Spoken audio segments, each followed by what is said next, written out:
distracted.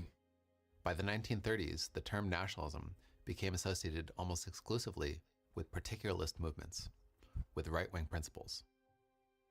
Right-wing Zionism got its start from a man named Asher Ginsburg, best known by his pen name, Ahad Ha'am, who developed what became known as cultural Zionism.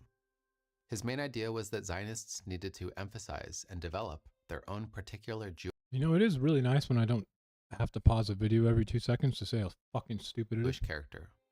For Nice. Zionism to succeed, he thought, they needed to focus on their Jewishness and go through a Jewish cultural revival. Weizmann was heavily influenced by both Herzl and Ahad Ha'am. His politics were somewhere in between the two, not fully particularist and not fully universalist. But he importantly, for our purposes, took a step away from Herzl, a step politically to the right. It was a direction, a rightward shift in Zionist politics, that would begin under him and will go on to be a more or less continuous theme across the rest of the series. Going back to our story, in the context of Weizmann courting the British to get support for Zionism, it meant he often did it with a particularist view, doing whatever he thought he needed to do to achieve Zionist goals, regardless of external consequences, which sort of inherently brought controversy to his actions. Probably the most extreme example of that was his ongoing effort to prevent a peace deal that would have ended World War I. The balance of power in the First World War was remarkably even, but among the Central Powers, the Ottomans, or Turkey, didn't have anywhere near the unity or the resolve to fight that the Germans did. Many efforts were made by the Allies to form a peace deal with Turkey, which would have upset the balance of power in the war and almost certainly ended it. But in Weizmann's particularist eyes, the peace was a threat to Zionism. The best outcome for Zionists, he thought, would be if Turkey lost the war, and lost the war badly. If that happened, the ownership of Palestine might be opened up, and Zionists might be able to claim it. So as he learned of attempts by the Allies to make a peace deal with Turkey, Weizmann would actively work to undermine them. That doesn't mean that he alone was necessarily responsible for preventing a peace deal from happening. For example, at one point, the British tasked him with blocking an American diplomat, so with him out of the way, they could readily send their own. But it does show a Zionism behaving in a way that I think is hard to imagine under Herzl. We're talking about prolonging a war costing millions of lives for the sake of potential political gains in Palestine. But for better or for worse, for Zionists, there were gains that were realized. In the later years of the war, Lloyd George became prime minister. By then, Weizmann had three key allies in the upper echelons of the British government: Lloyd George, Arthur Balfour, and Winston Churchill. Leveraging them, he was able to get the British to issue an official statement of support. Zionists prepared a statement for the British, which they then gave to a high-status Briton, a Rothschild who had converted to Zionism, to give to the British government. Nice little music underneath. What is that? D major? That's what it's doing? The British then, in 1917, issued what became known as the Balfour Declaration.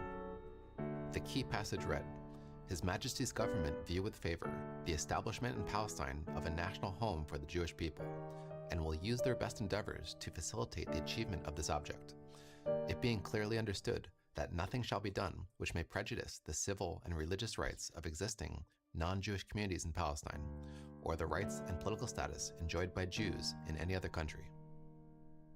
We could go quickly into why the declaration was made. For some, it was propaganda. Weizmann had played into a stereotype and had convinced the British government that international Jewry, or world Jewry, was this immense underground power that supported Zionism and would rally behind the British if they made a declaration in favor of it. Which, as far as I'm aware, isn't true on any level, and perhaps needless to say, didn't happen. Others genuinely wanted to help Jews and were convinced that but Jews fucking own the banking system. Okay. Zionism was the They own the banking system. means to do it. And Paramount has some Jewish people in it. Weizmann had also And they're like underrepresented as a population because numbers. convinced the British. That means Jewry. Okay. I'm about to I made a TikTok account so I could invade the ultimate Jewry tool, TikTok. Again falsely, that Germany was about to issue their own Zionist declaration, which made the British believe they had to beat Germany to it. Importantly for our purposes, the declaration was made, and once it was made, it was something the British felt they couldn't go back on. Britain, furthermore, was the country that was poised to inherit, and did inherit, custodianship of Palestine in the... I was going to say, I have a little caveat here, right? Why the fuck would Britain actually care that much? I mean, they're supposed to inherit this place, but Palestine wasn't recognized by them. I don't think the British really cared that much. the aftermath of the First World War. Among Zionists, I think that prime minister did. it was celebrated as a major breakthrough, the first major promise of a concrete legal existence in Palestine. Arabs, though, for more than one reason, were outraged. To understand why, we need to rewind a little. Arabs were in the process I mean, they were trying to get independence for Palestine, right? of forming their own nationalist movements. It was unclear exactly what would come from it. It was held by many that Arabs should form one large nation stretching across the Middle East. The British were interested because it potentially meant yet another source of pressure against the Ottomans. I was going to say, the British didn't really like Jews or the Arabs. They just cared about what was going to be the most advantageous to them. Arabs, in turn, wanted British support to help stage an uprising that would free them from the Ottomans. They initiated contact with the British, and the British, in turn, in a series of messages, gave them a pledge of support. So the British are fucking engaged with like 10 women right now. They would help the Arabs overthrow the Ottomans, and afterwards, Of course. God. they would support an Arab kingdom across the Middle East, a kingdom that Arabs believed included Palestine. The author of the messages later insisted that the British never meant to include Palestine, but the reality was that his wording was Obviously. intentionally vague. What we have to arrive at now is to tempt the Arab people into the right path, he told a colleague, detach them from the enemy and bring them onto our side. This, on our part, is at present largely a matter of words, and to succeed, we must use persuasive terms and abstain from academic haggling over conditions. Based on that correspondence, the Arabs went into action, staging a small war against the Ottomans with British support, famously depicted in Lawrence of Arabia. It also meant that they went to war with misconceptions regarding Palestine, misconceptions that the British never corrected. If that wasn't all enough, in the chaos and insecurity of the period, there was yet another development. France and Britain had historically been rivals and had only recently become allies. Trying to ease tensions between one another about their intentions in the Middle East, two representatives met, named Sykes from Britain and Picot from France, who drew up a secret agreement, sketching on a map two broad spheres of influence for the powers, to be implemented at the war's end. A design that conflicted with promises made, both to Arabs and Zionists. What that all meant in practice was that at the end of World War I, the Ottoman Empire fell, and the legal status of Palestine became an open question. There were then three conflicting ideas about the shape of power in the Middle East: Zionist ideas, Arab nationalist ideas, and ideas arrived at privately between Britain and France. A new map of the Middle East was drawn at the Paris Peace Conference of 1919. In it, new polities were created and placed under the supervision of more powerful foreign states in a setup called a mandate. The great powers would supervise these new polities, help them develop, and eventually, theoretically, give them autonomy.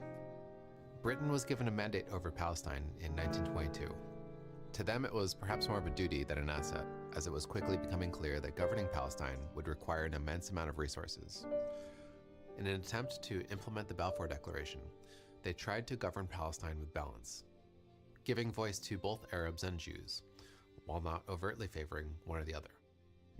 Jews were allowed to establish a national Blame both sides. representative body, the Jewish Agency, which could now manage the affairs of Jews in Palestine with British oversight, essentially acting as a provisional government.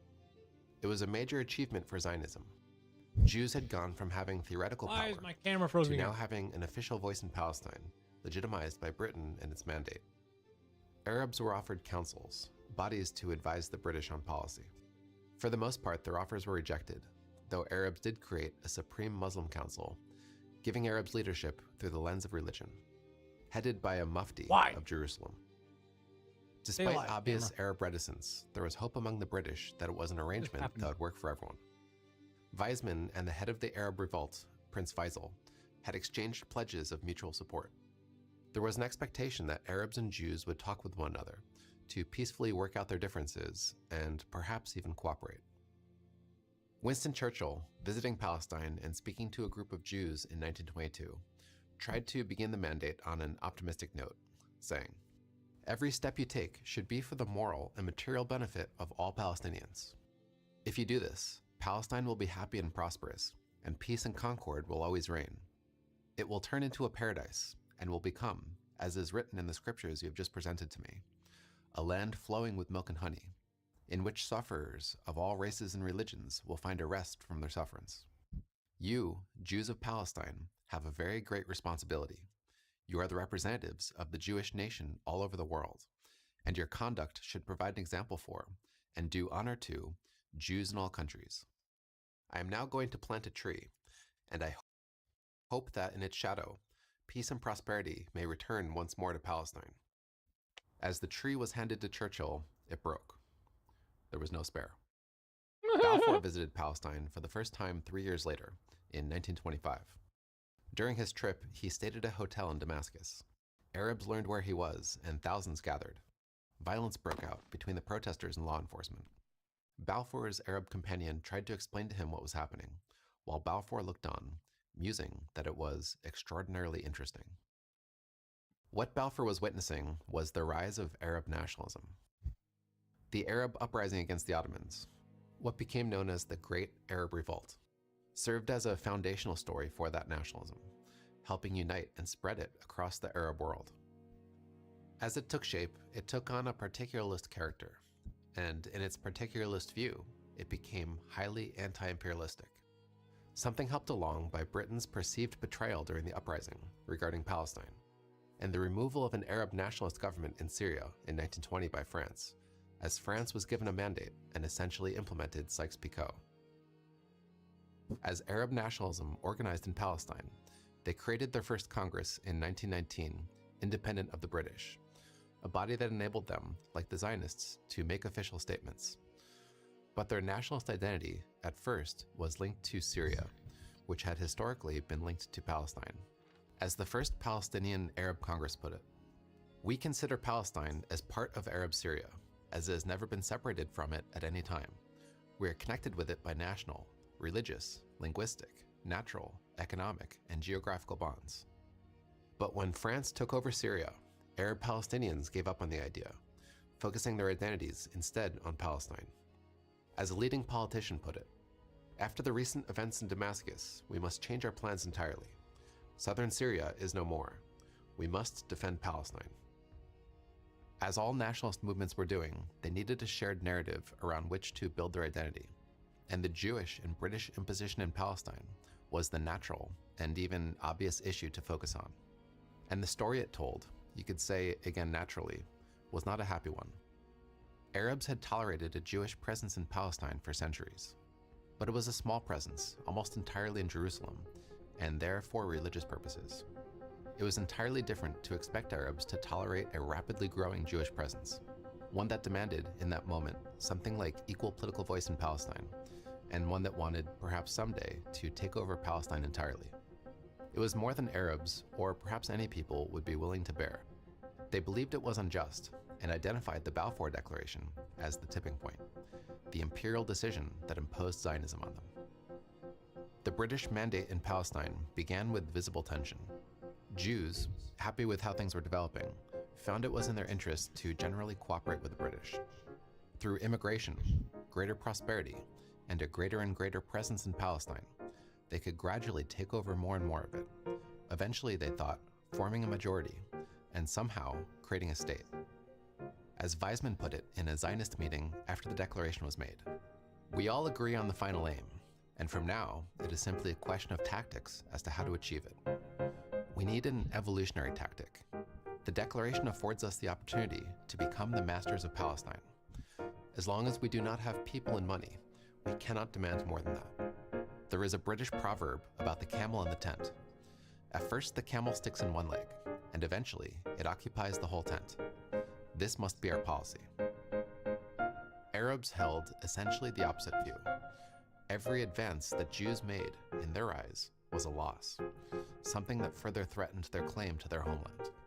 They believed that if they cooperated with the British, it would recognize legitimacy of the mandate, which in turn would recognize legitimacy of the Jewish presence there. Arabs, therefore, took a stance of non-cooperation. They focused instead on spreading their message, on creating a unified, energized political body that could stand up to the challenge of Zionism. They had numbers on their side, but faced challenges. Perhaps most significantly, only a small minority were literate, making it difficult for Arabs to follow news outside of their local politics. For example, even a decade later, in the 1930s... Watching a Ryan Chapman video, Jim. I don't know if you know who this guy is, but he's fucking... He puts out good content. He's doing a Zionism series right now that's just densely packed history. A Palestinian teacher really consumable. I don't know, it's good. Tried rallying locals in Transjordan. He's awesome. In a protest against Balfour.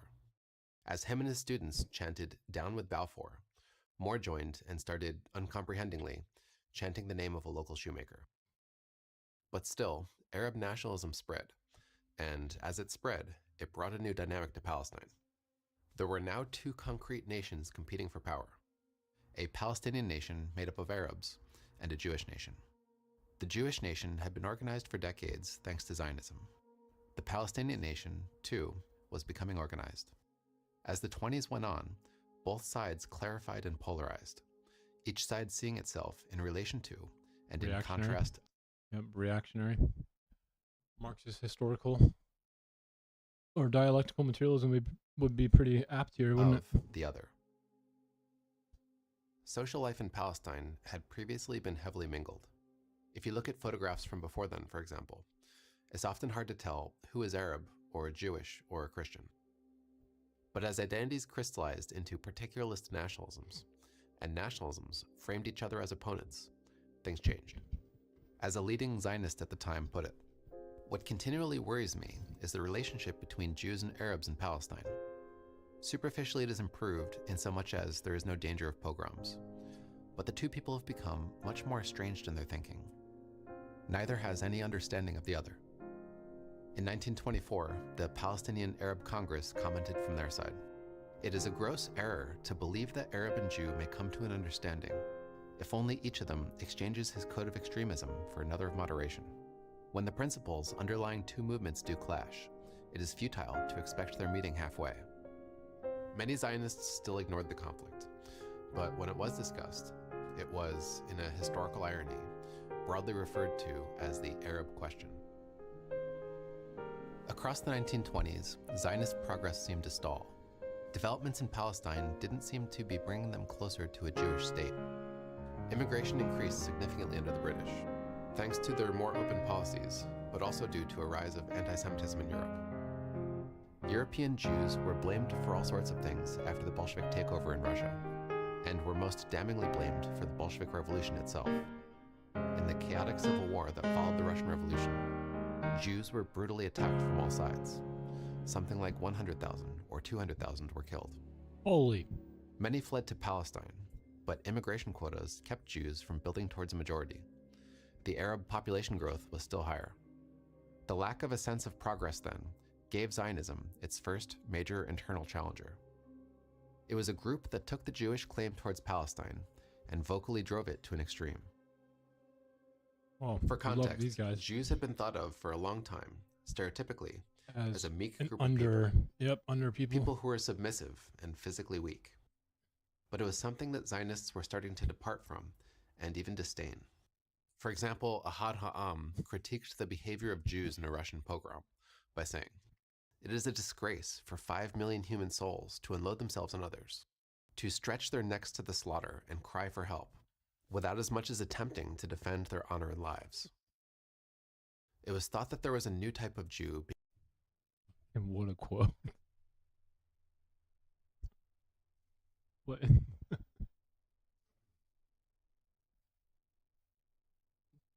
I think this could have been said in less words with less You deserve it, right?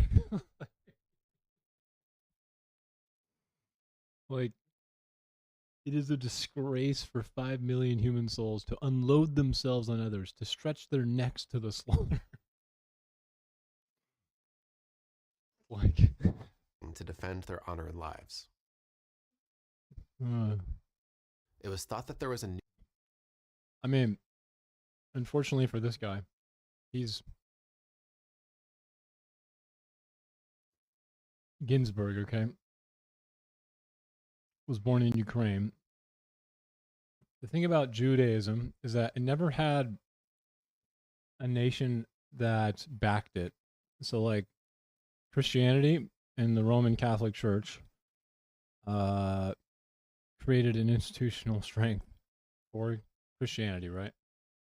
So they could defend their honor and lives in that scenario because Christianity was backed by like extremely powerful institutional group or governmental or entity or something like that. And then in the Arab world, Jews, lived in Babylon and blah, blah. They were kind of around. They were kind of not the dominant still, though. Once Muhammad conquered all of the Middle East, then they had no shelter there when things started to become, how do we say, divided. So, like, the Jews just never conquered anything. It's all but as much as attempting to defend their honor and lives. Except now, I guess. Is it the Jews' time to shine? It was thought that there was a new type of Jew being fashioned in Palestine. Do you have like a copy of it? I'm kind of What curious. a prominent Zionist called muscular Judaism, tough and assertive. Zionism in general can be thought of as an expression of that. Jews becoming active and assertive, moving to Palestine. Oh my God. Did I just like pre-watch? Fuck. And building up the land with hard labor. But some believed they weren't going far enough. They needed to be even tougher, more assertive. There was a key ingredient they believed Zionists were missing.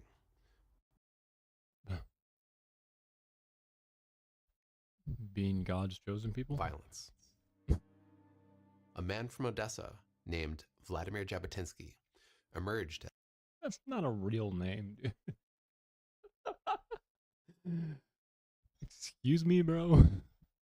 No, I refuse. What is this guy's name? More assertive. There was a key ingredient they believed Zionists were missing. Violence.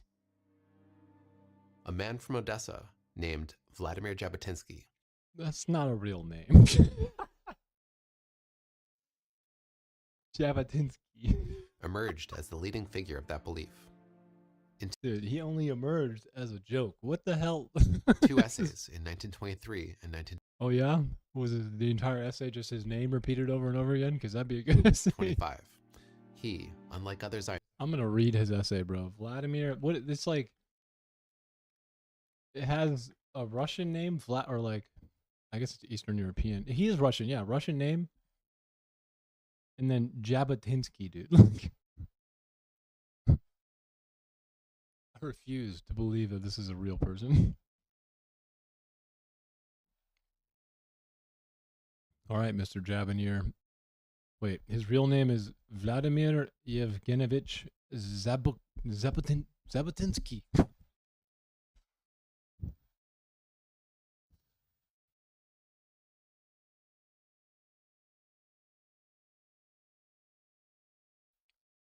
Oh, he's a fascist. He's a Jewish fascist. Okay. Wow. So your name is stupid and you're fucking retarded, Jabotinsky. Zionists dealt with the Arab question head on and gave it a clear policy. Gas chambers? First, like other Zionists, he believed that Jews around the world were suffering and needed somewhere to go. Yeah, they needed living space. Lebensraum. It is said that we Jews number 15 million people scattered throughout the world.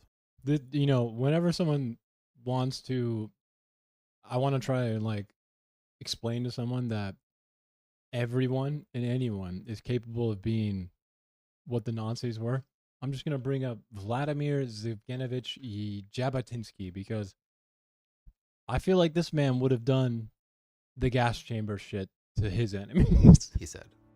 Half of them are now literally homeless, poor, hunted wretches. One could fault them for choosing Palestine as the Jewish home over somewhere else, like Uganda. But if we look more closely into the matter, he What the fuck? Why would the Jews go to the Uganda, bro? said, we shall find that the same Come on now. The Torah's. evil exists there too. Huh? At that point in time, Oh, okay. Jabotinsky is not going to tell us why. I mean, it's biblical, bro. What the fuck? Even the most retarded Nazi Zionist, which is the most stupid oxymoron I think I've said in the last like week. Like, can't even just say, yeah, I mean, the Bible says so. all habitable land on earth was taken.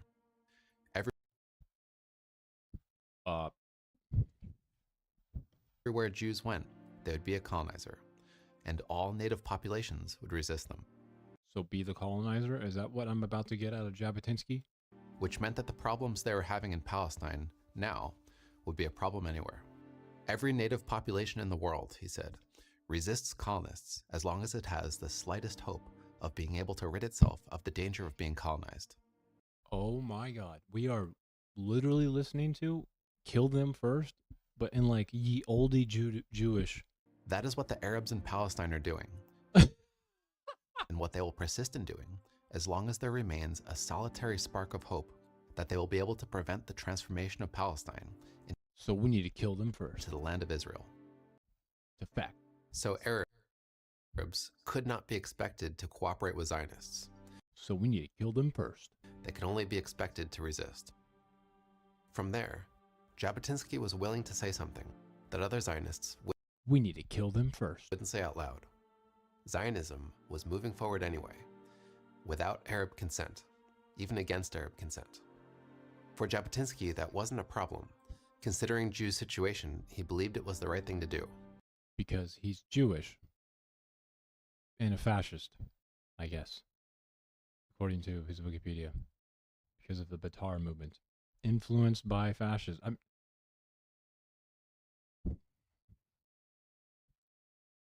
Well, you know, I guess everything is the right thing to do when you do it in the name of some stupid fucking biblical thing. There is no other morality, he said. Only mine. Kill them first. The logic to Jabotinsky then was simple. Since Zionism couldn't operate in Palestine through the politics of consent, all that was left were the politics of force. Zionism needed to operate, as he put it, behind an iron wall, something that would protect them from the native population while they expanded into it. He argued that as a sort of bonus, it was the only path that would ever bring moderation from Arabs. Killing them? When a living people yields in matters of such a vital character, he said, it is only when there is no longer any hope of... Well, this didn't fucking stand the test of time because Gaza has nothing to live for and no hope of getting rid of you, but somehow they built a Caterpillar excavator outside your wall and then committed a terrorist attack 100 years later, Mr. Jabotinsky. Look what you've done. Of getting rid of us, because they can make no breach in the iron wall. Yep, didn't really last. Didn't age that well, did it? Not until then will they drop their extremist leaders, whose watchword is never, and the leadership will pass to the moderate groups. I almost feel like the irony of this guy not knowing that later in time Netanyahu is existing as like the leader of Israel, who is one of the most extremist leaders they've had. And the leadership has not passed any moderate groups. In fact, it's probably made it worse. Will approach us with a proposal that we should both agree to mutual concessions.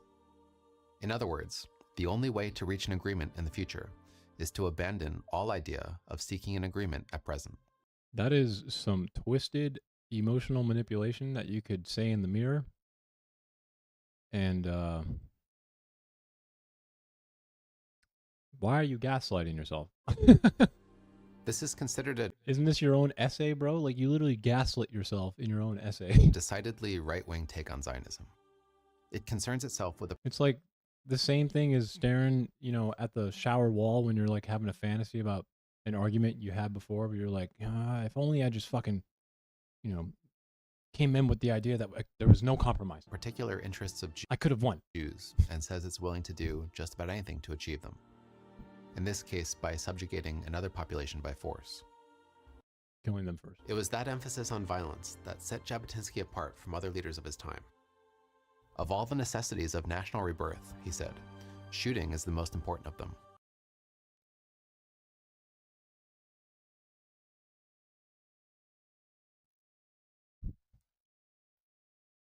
Man. Nationalism is a plague. This wasn't happening in a vacuum. Jabotinsky was influenced by the rise of right-wing nationalisms in Europe that also emphasized violence as a means I swear to God, I did not rewatch. to their ends, especially Italy, where Italian fascism had just taken power under Mussolini. There had also been a trend towards militarism and right-wing thinking among Jews in Palestine for decades. Perhaps the first clear example was the Hashomer, Hebrew for the Watchman, a guard organization that predicted and even glorified an armed struggle over Palestine. Their slogan went, "In blood and fire, Judea fell. In blood and fire, Judea shall arise." As this new way of thinking emerged, Jabotinsky became established as the figure at the head of it, serving as something of a moderate within a range of militant voices.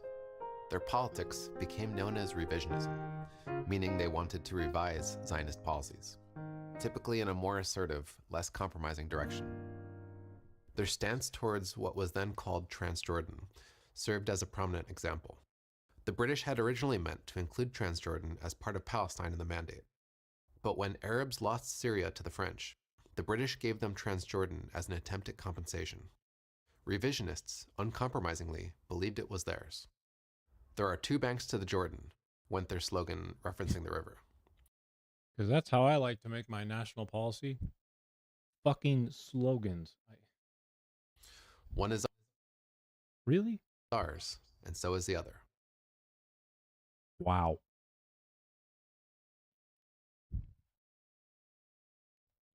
That is incredibly insightful.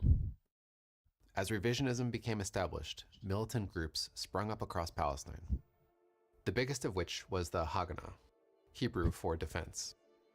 The Haganah was created by Jabotinsky. This dude literally created a Haganah, I guess, defense force when he's out here writing essays about how we should attack. He gaslit himself, bro. What in the fuck is wrong with these people? But would Just call it the fucking attack group. Be a man. go on to be commanded by the Jewish agency. Say it with your chest. And would serve as the base for the future Israeli army. Two other notable groups were the Irgun, a solidly revisionist group in Palestine, and Betar, a youth group more heavily concentrated in Europe. Politically in Palestine, revisionists were still a minority, but for a minority, they were loud. That's kind of how it goes with the fascist ones. Kind of. I mean, yeah. There had been a slow escalation in violence in Palestine, all the way up until the British assumed the mandate in 1922. Then there was a quiet period, a period that was technically peaceful, but with rising tension. Land sales and immigration were the key issues driving it.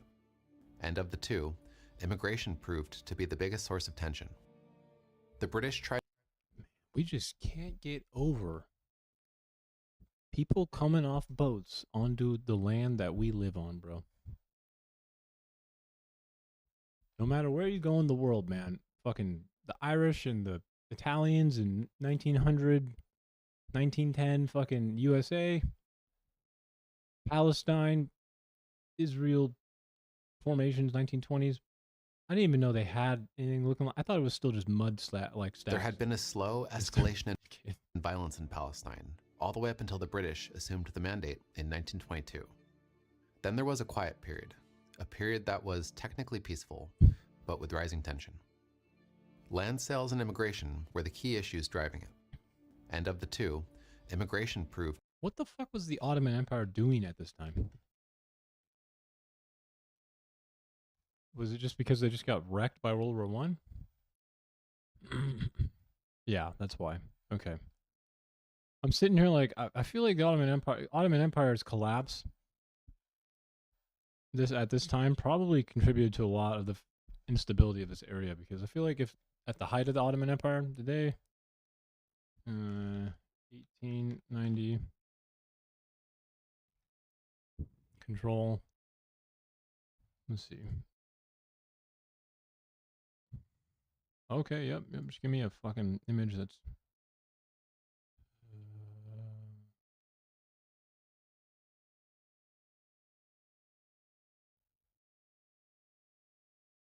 oh, cool.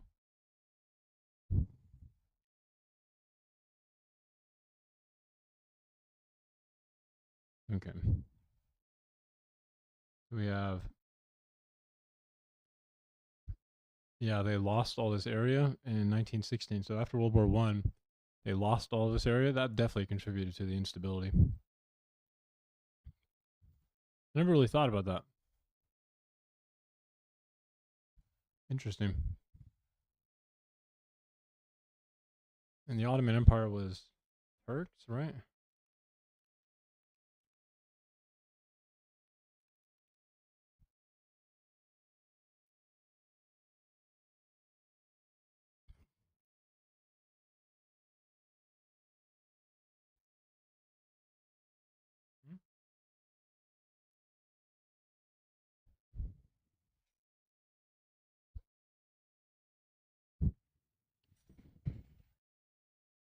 My love.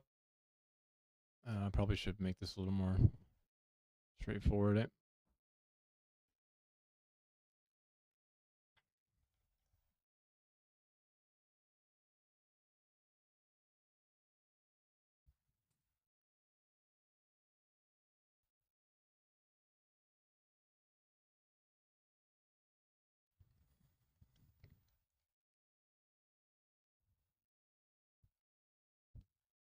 Before 1860s, Ottoman literature was similar to Persian literature and had no understanding of novel short story theater. By French literature,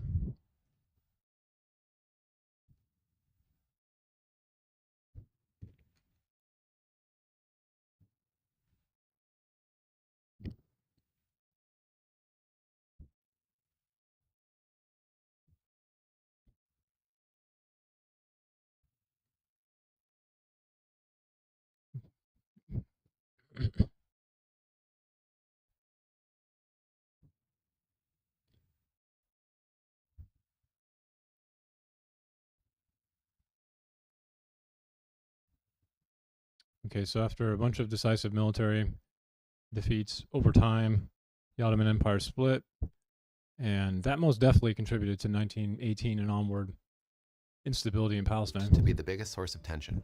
For sure. The British tried to open immigration enough to appease Jews, but limited enough to protect the Arab majority in Palestine. Both parties were left perpetually unsatisfied. Jews always wanted more immigration. Okay. Grant.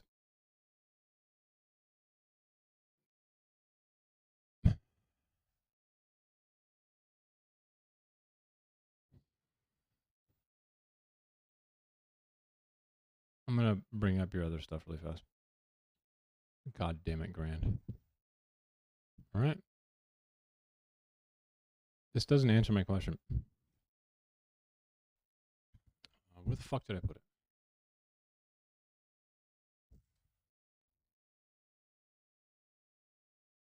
Oops.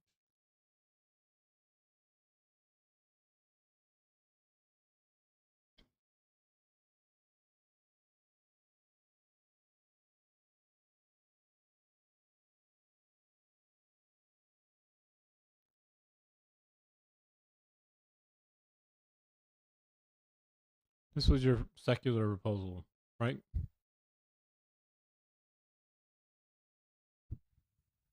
Principles First Republic.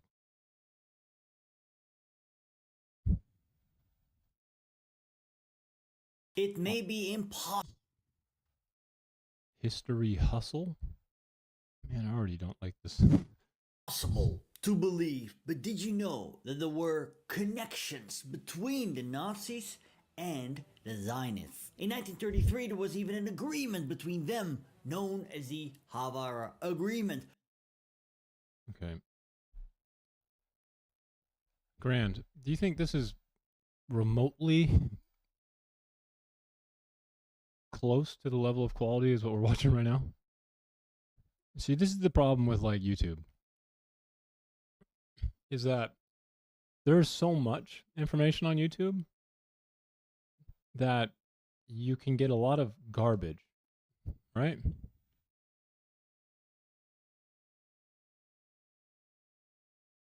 I mean, obviously, Zionism is a nationalist movement that actually existed before the Nazis. So, probably need to keep that in mind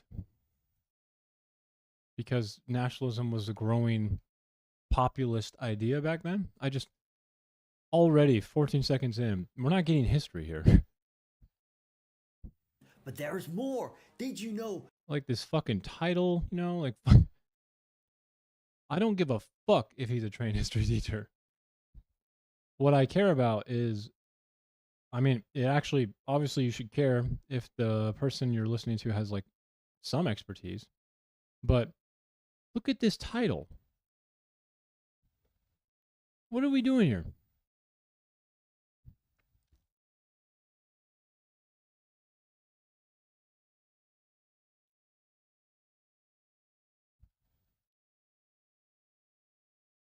Okay. So, like, I'll just go back a bit.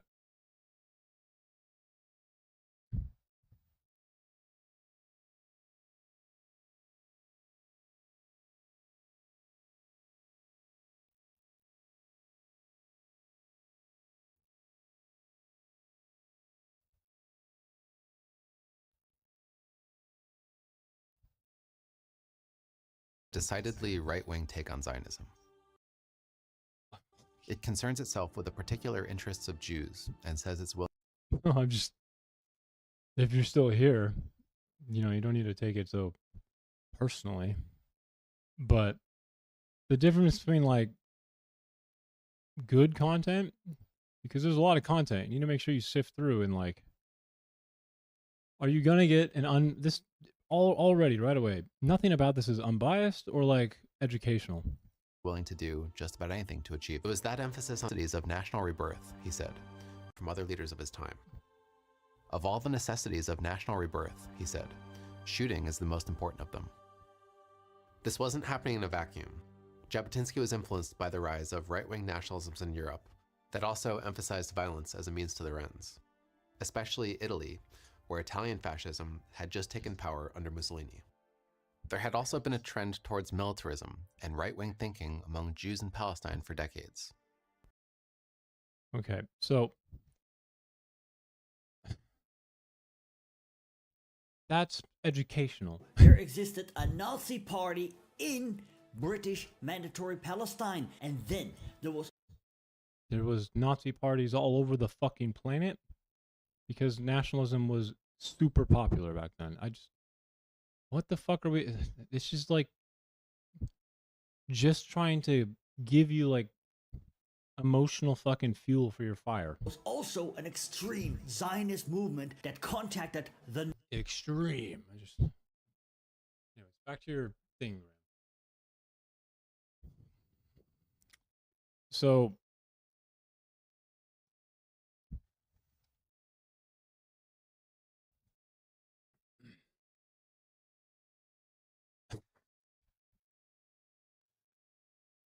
Grant.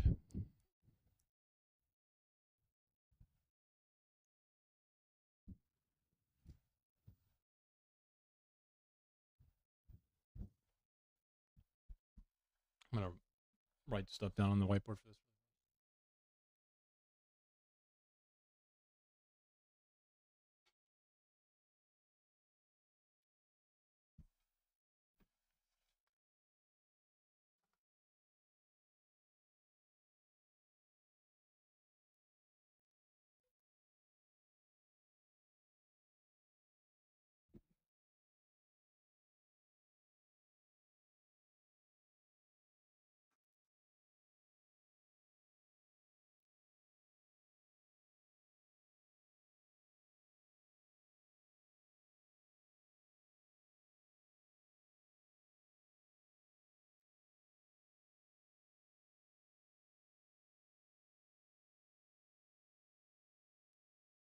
Okay.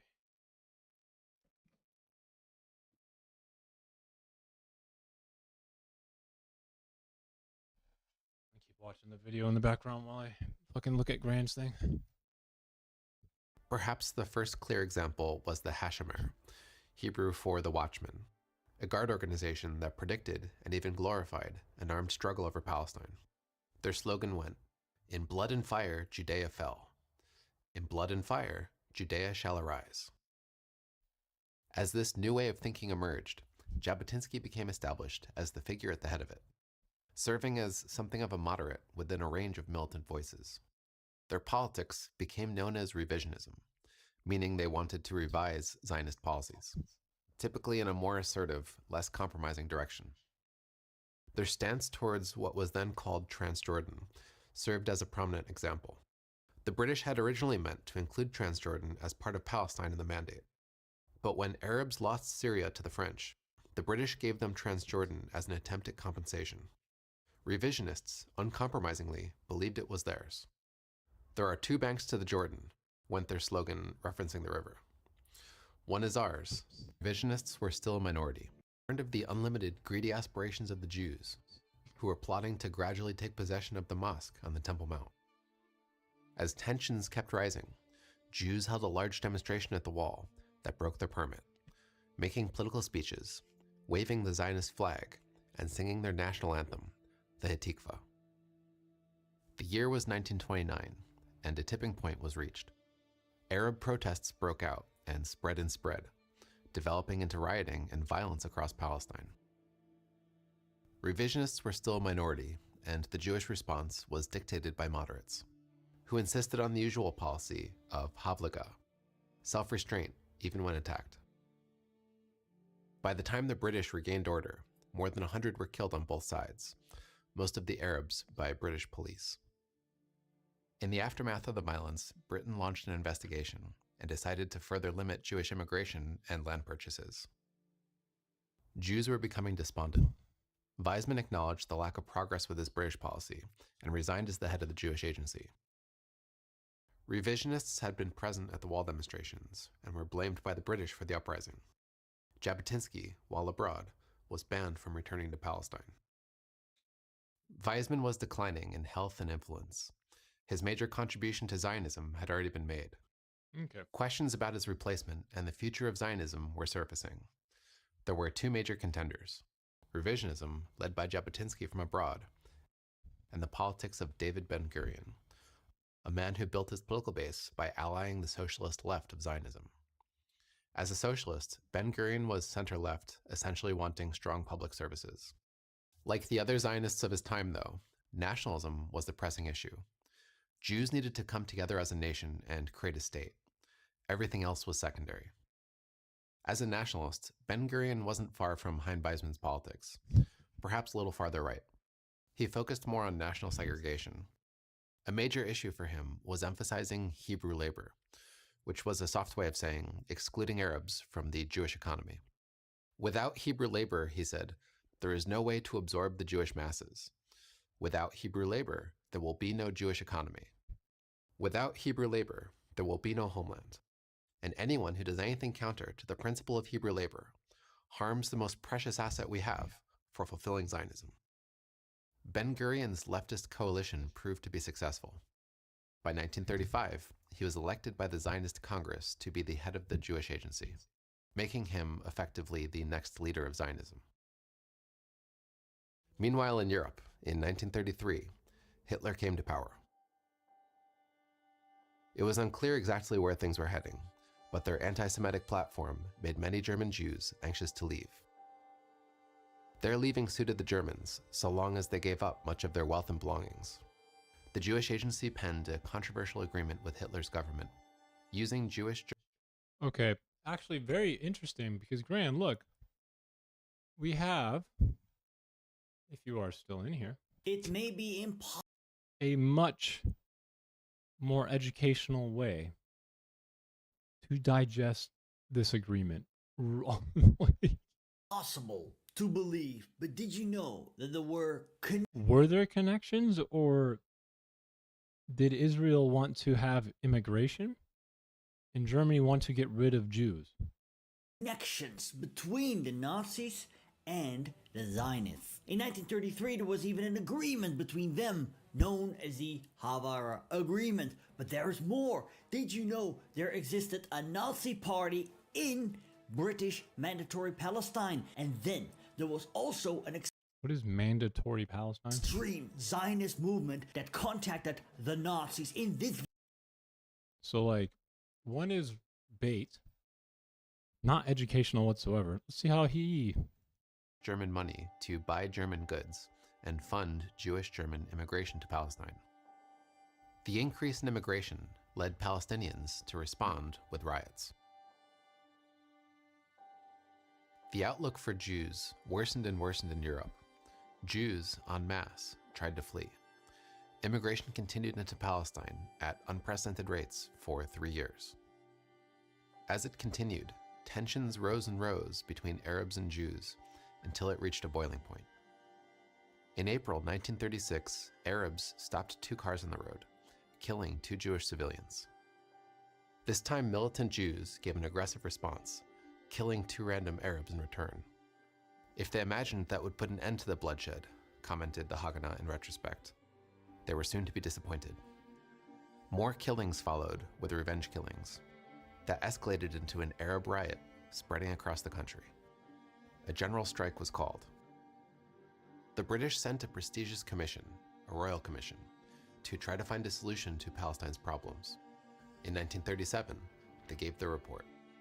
An irrepressible conflict has arisen between 2 national communities within the narrow bounds of one small country. About 1 million Arabs are in strife, open or latent, with some 400,000 Jews. There is no common ground between them. Partition seems to offer at least some chance of ultimate peace. We can see none in any other plan. The plan would have ended the mandate and split Palestine into 2 states. Palestinians would have the much bigger state. Jews were offered around 20% of Palestine. Zionists debated it. For revisionists, it was ridiculous. The state being offered was far too small. Weizmann and Ben-Gurion were in favor of it. To them, borders could be expanded later. As Ben-Gurion put it, Herzl would have accepted as a godsend a charter for any part of Palestine and put his stake in a Jewish state, without any commitment that this, and only this, will always be the Jewish state. There were 2 words of huge consequence to Ben-Gurion, as he put it, in the plan: forced transfer. Arabs would be forced to emigrate out of Jewish lands. Arabs, as usual, rejected any compromise. An Arab Congress met in Syria and made a statement. Palestine was an integral part of the Arabian homeland. Britain had to choose between our friendship and the Jews. I have The hope. Arab revolt continued. Arabs had made their first provisional government, the Arab Higher Committee, at the start of the revolt. Britain saw it as being behind the revolt and banned it, exiling many of its members. The Arab revolt intensified, now attacking not just Jewish targets, but the British as well. Towards the end of 1938, a British general officer summed up the situation by saying, "The rebel gangs have now acquired, by terrorist methods, such a hold over the mass of the population that it is not untrue to say that every Arab in the country is a potential enemy of the government." Germany, meanwhile, spread at surprising speed, taking Austria and the Sudetenland of Czechoslovakia, then followed that with its first pogrom, Kristallnacht. The lead up to World War II was beginning. Britain believed it needed order in Palestine. Through a massive show of force, the Arab revolt was crushed. About 1/10 of Arab males between 20 and 60 were killed, wounded, or exiled. Have something on hope. In Britain's eyes, maintaining Oh, order fuck it was is their that? foremost concern. Weizmann's politics had made it clear to them that they had Zionist support. Arab support they could still lose, so it was on that which they concentrated. Britain shifted its policy. In a white paper, they announced that an independent Jewish state was out of the question. They severely limited Jewish land sales and immigration, and pledged that in 5 years, all immigration would be subject to Arab consent. Zionists were outraged, increasingly seeing enemies in both the British and the fascist powers of Europe. Weizmann, closing the Zionist Congress that year, spoke to the impending dark time that Jews seemed to be faced with everywhere. If, as I hope, we are spared in life and our work continues, who knows, perhaps a new light will shine upon us, from the thick, black gloom. Germany, meanwhile, took the rest of Czechoslovakia and began World War II with its invasion of Poland. For most of the war, Palestine was relatively quiet. Arabs and Jews essentially sat as spectators to bigger events happening across the world. For Arabs, the British White Paper didn't go far enough. During the war, they overwhelmingly sided with the Axis powers. The Mufti openly allied with Mussolini and Hitler, and did so fully understanding their intentions. Hitler had told him that Germany was resolved, step by step, to ask one European nation after another to solve its Jewish problem. As soon as German armies reached the southern exit of Caucasia, he said, Hey man, how you Germany's doing? objective would then solely be the destruction of the Jewish element residing in the Arab sphere. Arab public opinion, meanwhile, sat around 88% in favor of the German war effort, though for most Arabs, it was probably a matter of their simply being against Britain. A musician in Jerusalem recalled the mood there. They hated the British for their injustice, dishonesty, and the Balfour Declaration, and hoped Germany would win the war. This is for the They used to sit, listening to the news, waiting for headlines of German victory, D&D thing, grieving right? over good news for England. For Jews in general, the dynamic was reversed. As Germany spread and its anti-Semitic politics became more and more extreme, more Jews than ever wanted to flee Europe, but found immigration virtually everywhere had closed, Palestine included. Jews in Palestine Sorry, found the I've been a situation little- intolerable. Like I said in my DM, Many a little focused lazy on with that. illegal immigration. I needed to send it to your DM guy, right? I can't remember who his name was.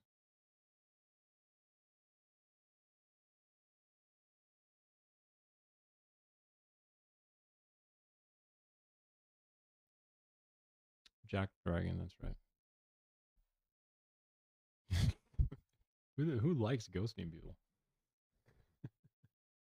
No. The explanation is far more simple than that, man.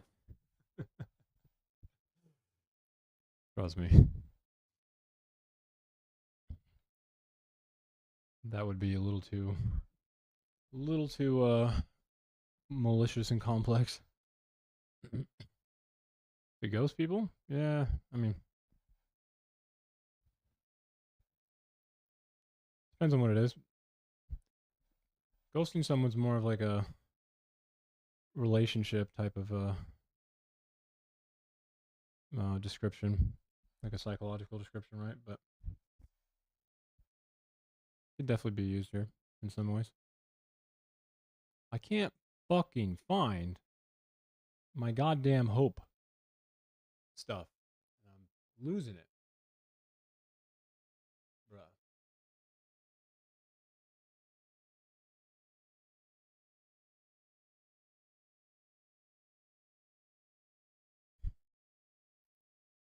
All right.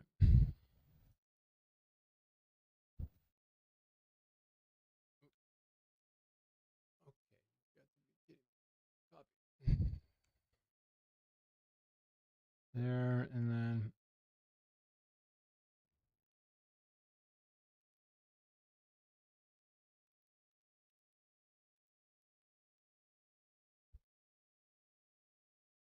Trying to get as many Jews out of Europe as possible. Jabotinsky, meanwhile, visiting a Batar camp in New York, died of a heart attack. ouch. Germany appeared unstoppable. As its armies entered Egypt, moving closer and closer to Palestine, Jews there had nowhere to go. They prepared for the worst. There was talk among Jews of mass suicide, while the Haganah drew up plans for a last stand in Haifa. Tens of thousands volunteered to help the British fight in Africa. The Jews of Palestine were, of course, spared from disaster. Germany never made it there. It was in Europe where Germany found, you could Bro, say, the I'm most gonna lose it. success, spreading itself through 1941 and 1942 across the length and breadth of it, taking France, Yeah, most of Scandinavia and the Balkans, I'm and still down. crucially for Jews, virtually all of Eastern Europe. The Jews on Just, the continent of I Europe guess were trapped. not as reliable as I thought it would be. But yeah, I'm still down. My character was my character okay? I mean, I tried to make my own, but then I was like, When news yeah, of the for Holocaust sure. emerged then, for sure. I was having trouble making my character because the website for it, right? SW5 D&D Beyond, right? There was like 2 different sheets. So for SW5, they didn't have a way to make a player, and then like if you go to characters and then you go to, so I know you wanted me to use the Beyond one, right? And I was like, okay. So that's why it took me a while to figure that one out, because let's do it like this.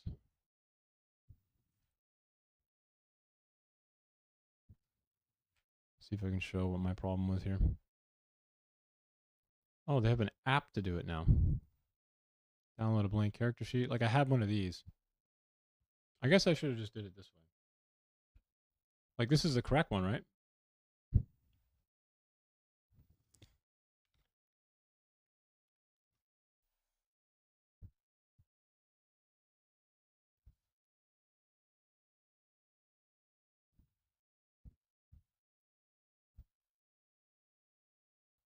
But you don't use that one? So like this one is for SW5E specifically, right? And I was like, I'm confused. What is happening here? Because it was different. So I didn't know if I was doing the right one. D&D Beyond. So this one, right? D&D Beyond here. Also, why is this not working? Oh, that's why.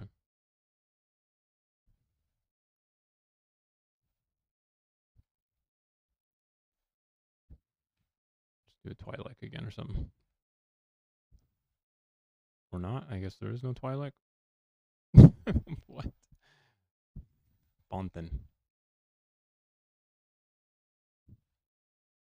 Sure. Yeah, that sounds nice. So like this is incorrect, right? This is definitely not the way to do it. Like I should just fill out this sheet, right?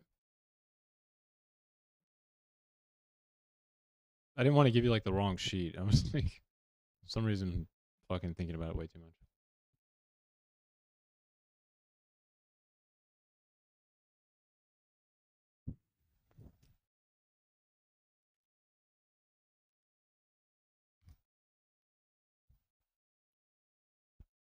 All right, we'll just download that for right now. And I can use a PDF editor, it looks like. Or I guess I could probably just download this app. Yeah. Yeah. Yeah. it shocked the world. No one was prepared for what happened. It was, in a sense, the ultimate vindication of Zionism. It was harder than ever to argue that Jews could be kept safe if their fate was left to other nations. But even the most pessimistic Zionists hadn't predicted the magnitude, the extremity of what happened. Anti-Semitism, before then, had been so widespread that it was normal, even mundane. Now, much of the world experienced something like closure to the Jewish question, at least closure in the realm of public debate. Jews suddenly experienced unprecedented levels of sympathy and approval.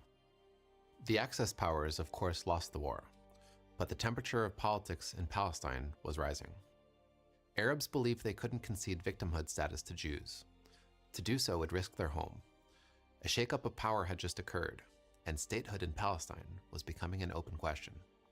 There were many displaced Jews to consider, and many of them did not want to go back to Europe. Jews in Palestine were inflamed. They wanted to be free from the British, and they wanted their own state for themselves and for the refugees of the world to emigrate. They were tired of waiting. They wanted it now. This is the one I grabbed. During the Second World War, revisionists had already been attacking the British. Now, moderates, with the Haganah, joined with them. In 1946, they essentially started a terror campaign, carrying out a series of attacks on the British, including damaging the railway network and destroying the prestigious King David Hotel in Jerusalem, something the Haganah helped plan but didn't participate in. Britain was exhausted from Palestine and exhausted from the war. It felt it was losing control. It decided then to surrender the question of Palestine to the newly created United Nations. The United Nations created a commission to study the issue, intentionally led by disinterested states. After 3 months, it presented its preferred plan, what it considered the best course of action for Palestine to take: to partition Palestine into separate Arab and Jewish states, with Jerusalem kept under international control. This time, Jews would get a little more than half of Palestine, thought to make room for European refugees. It was space mostly created by including the Negev Desert. The issue, then, was put to a vote. The conflict had, in a span of 50 years, gone from being a subtle one, infiltration as Herzl had called it, to being in the This is the one I spotlight was of looking world for. affairs. God damn, A bro. yes vote from the UN would mean that Jews and Arabs would both have international sanction to build their own states. The vote had two major supporters: the Soviet Union, which was historically anti-Zionist, but thought the vote would give them leverage over the British in the Middle East.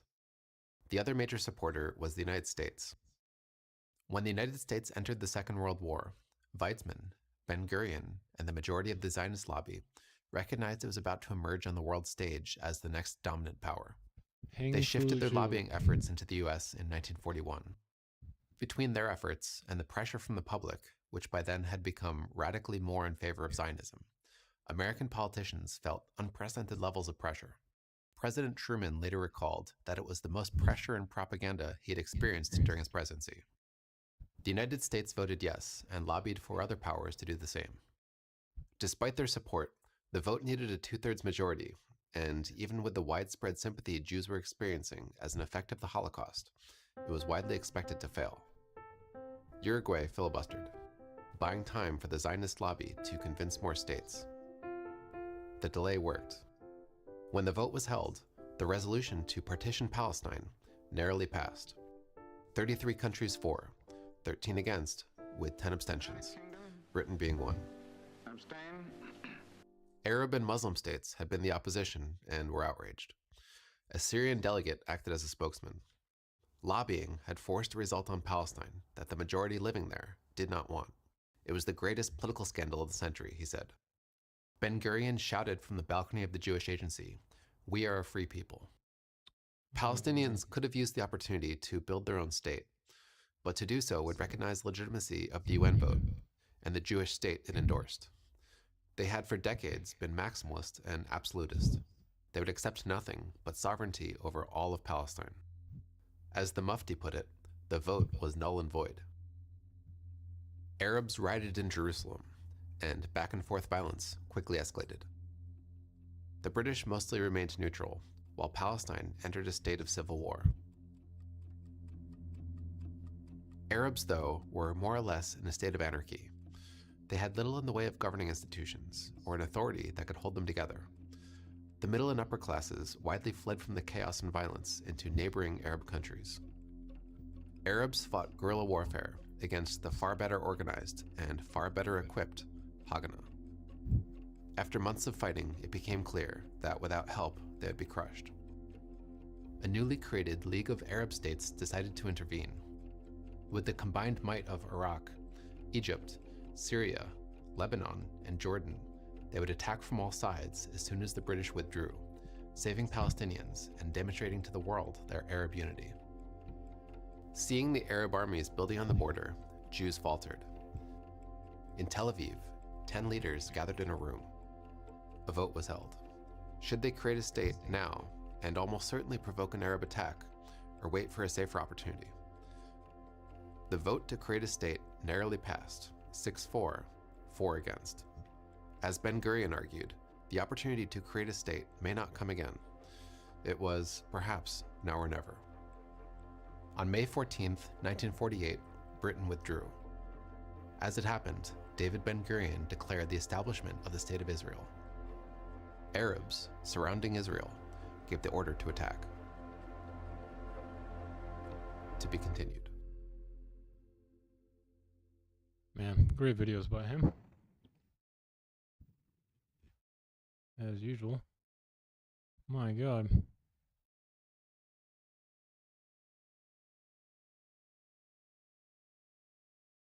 Man, my camera. I'm just gonna make it big. I don't give a fuck. don't give a flying fuck. All right.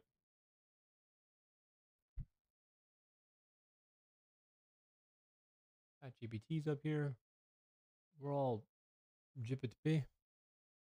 And then, huh.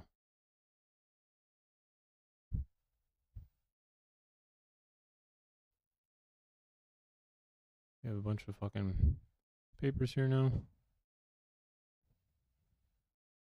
Mises Institute. Do we have an actual... Okay, I don't give a fuck about that one. I need to get his actual books, don't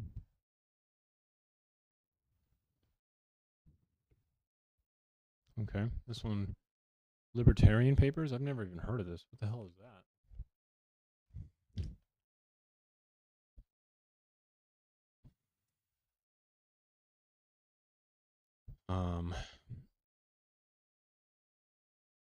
Alright, we'll add this to my fucking econ thing. What the fuck? Never even heard of this. What is this?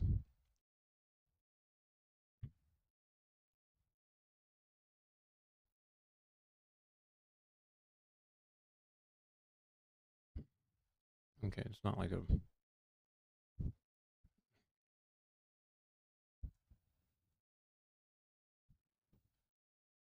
Ooh.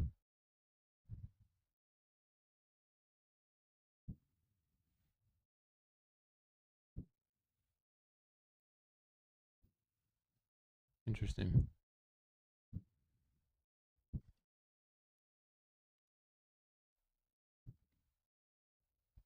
It's kind of an interesting search thing. What if I put...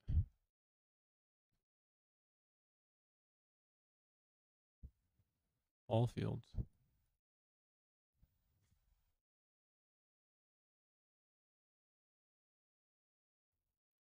Journals. Oh my god, it has a list of all... Let's go. Journals by title. That's pretty fucking cool. If you ask me.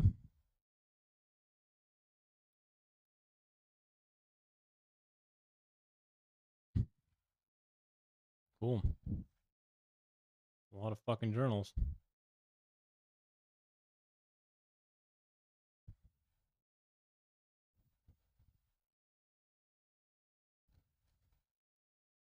Holy fuck.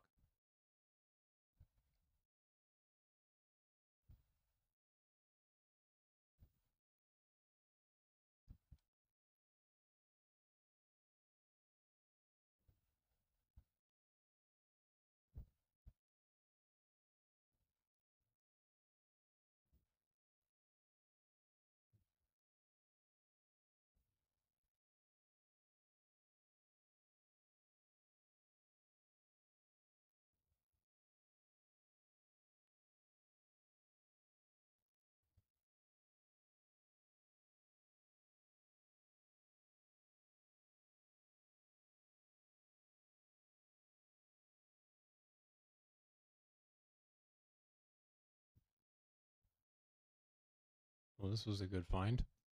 What the hell?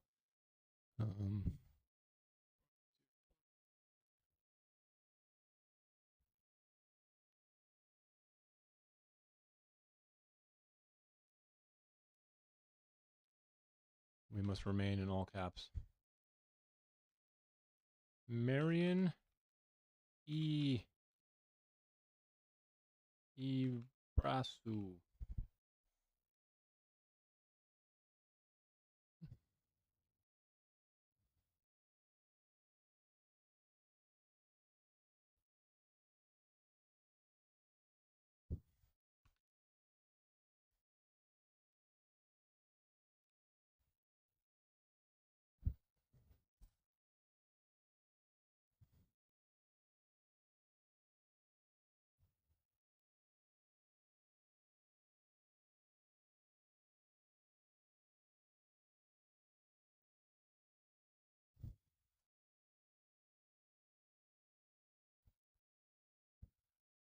Come on. Let's get those hamsters turning.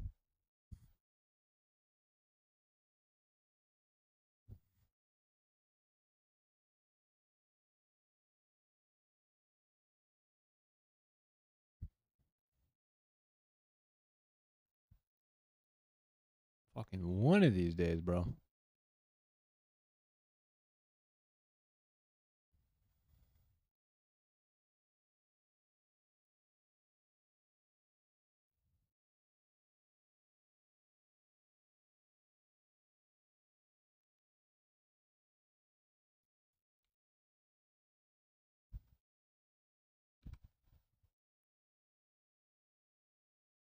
fuck.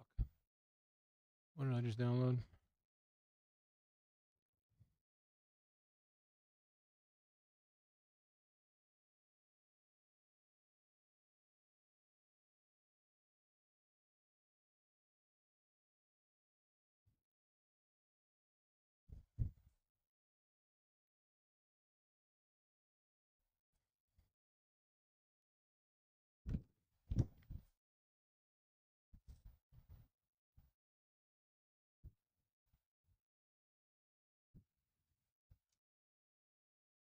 Okay. Do we have a plain PDF? Oh, we do. Perfect, bro. Perfect.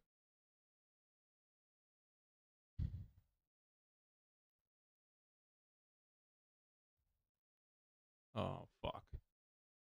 Eat when I do that.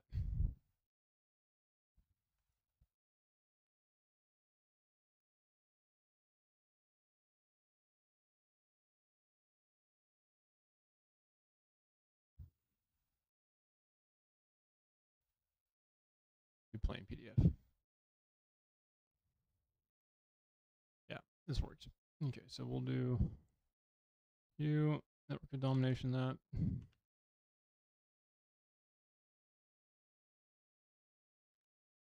Wolfie, Land Striker. You.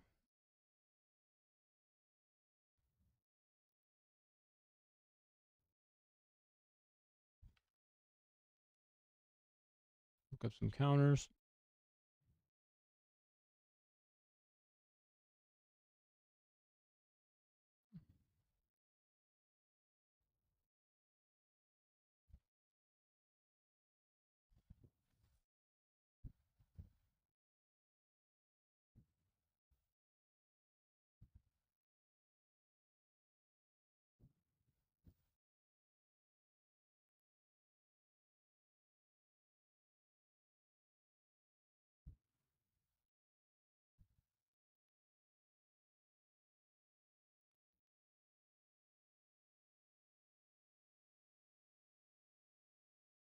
Does he even have any counters yet?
Hmm.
not spelling his name right. Landstra.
There's the UI.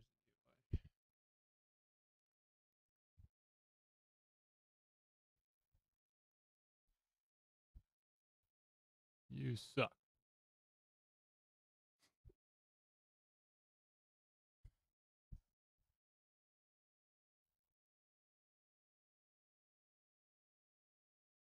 The same thing?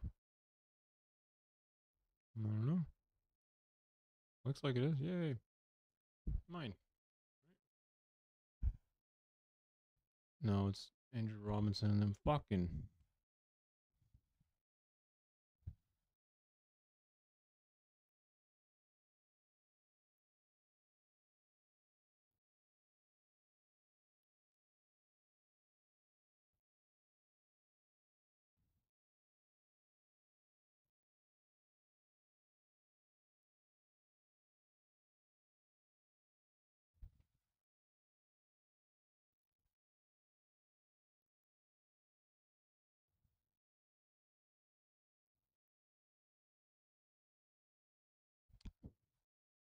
Wait, what?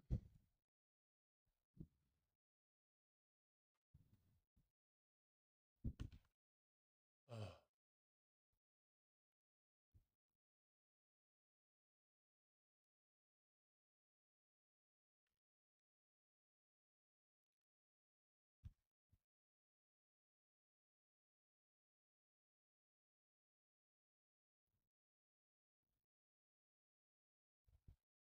Much harder to find than I thought.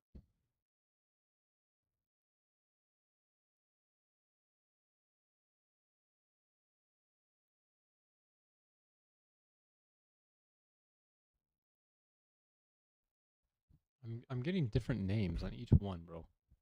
You have got to be kidding me.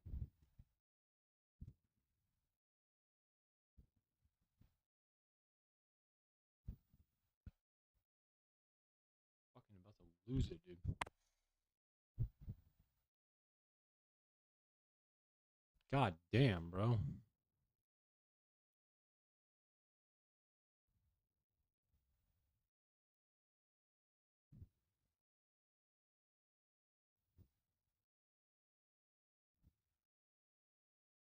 There it is.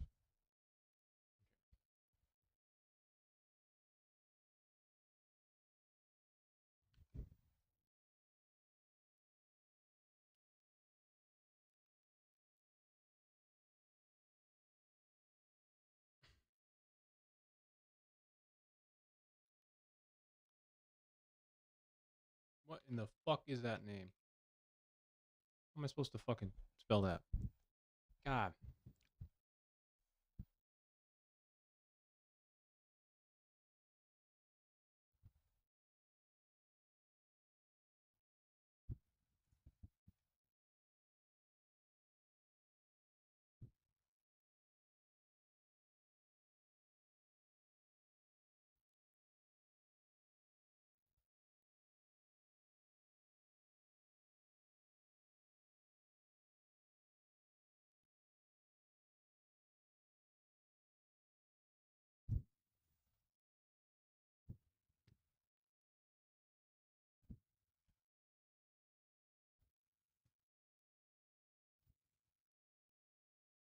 Holy fuck. Why is there so much literature?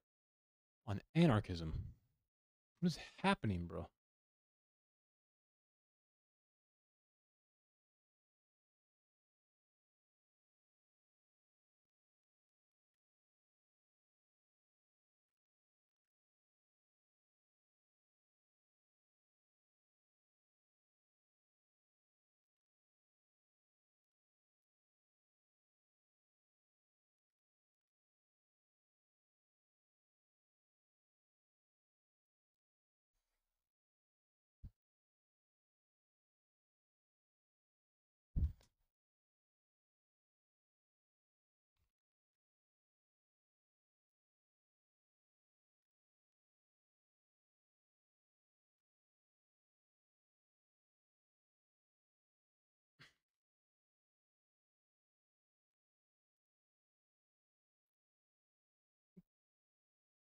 I'm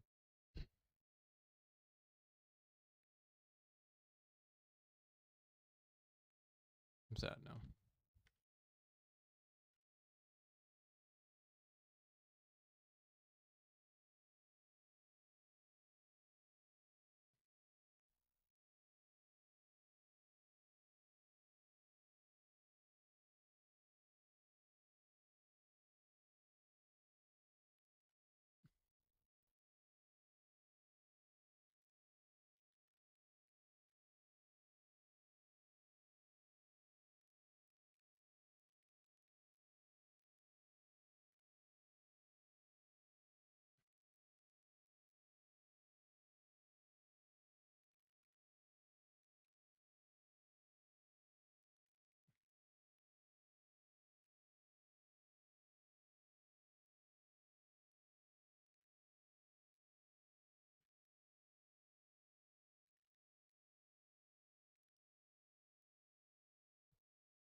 All right, ChatGPT.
Oh, made it.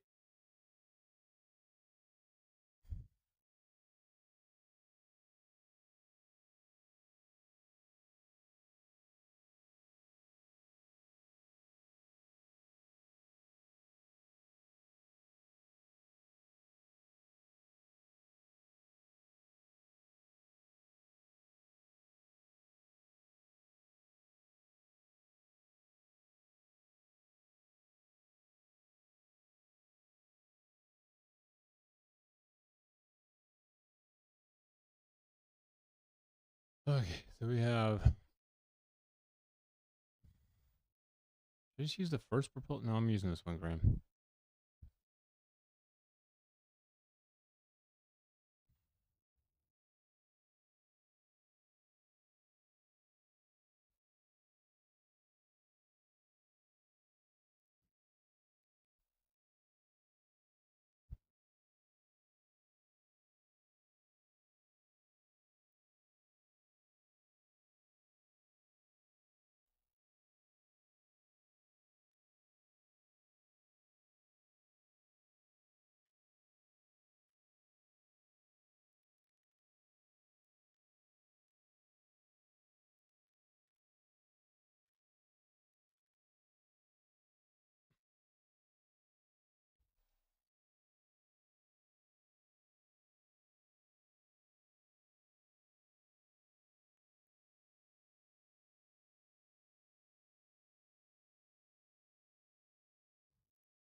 Hey, Globus.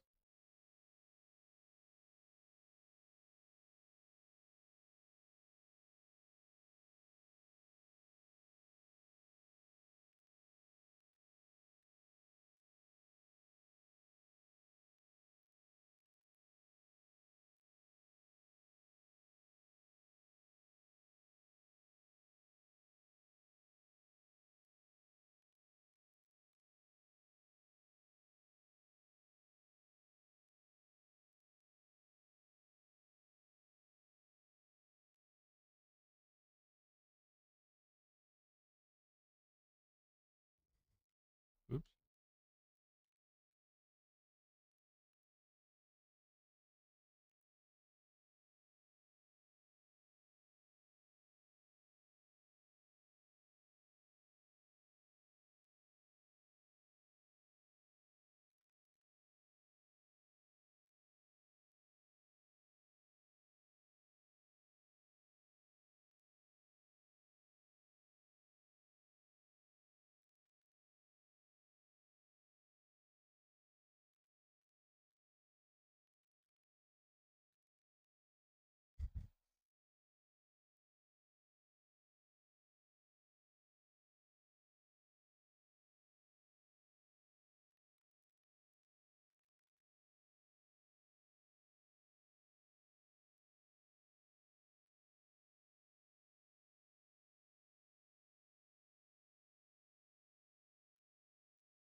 Fucking Grands, Secular Republic.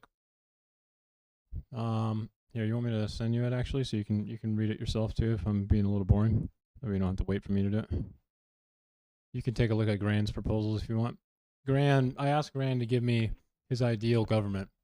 I told him I would critique it, and he's not answering my questions when it comes to it.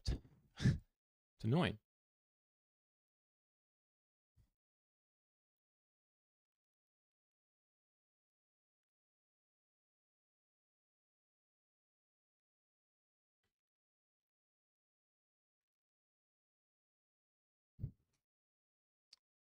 Here you go.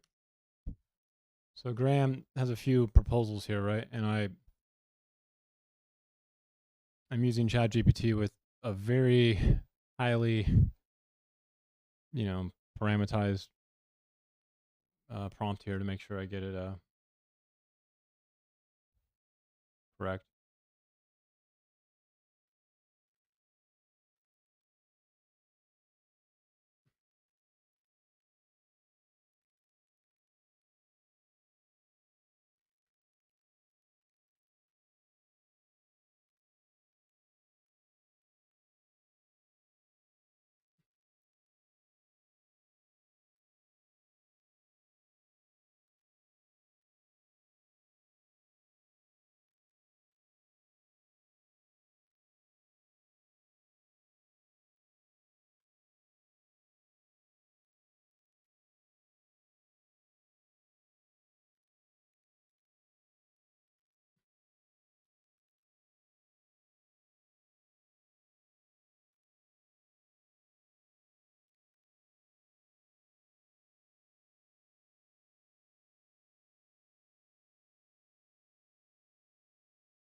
So we have the state must be reduced to a minimal, non-aggressive monopoly that can not impose collective moral codes, which to me, I just find that to be antithetical.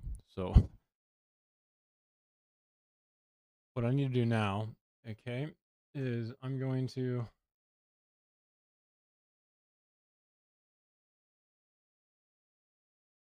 see where I can put this and still see your guys' writing. Put it like this, probably.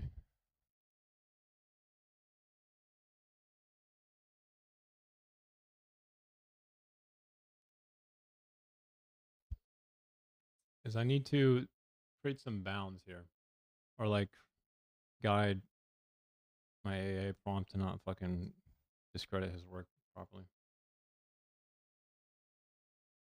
No access.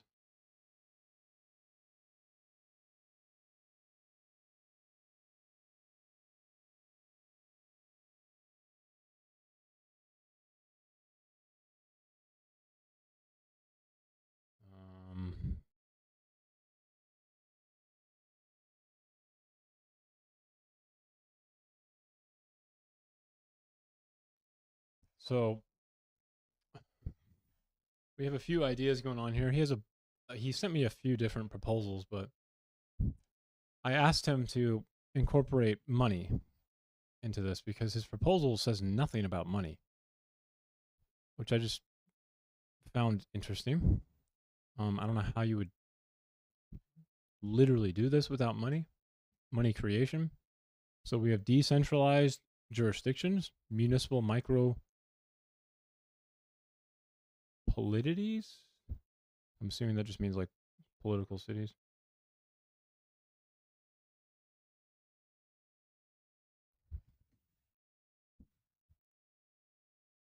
What's the first proposal? Crap.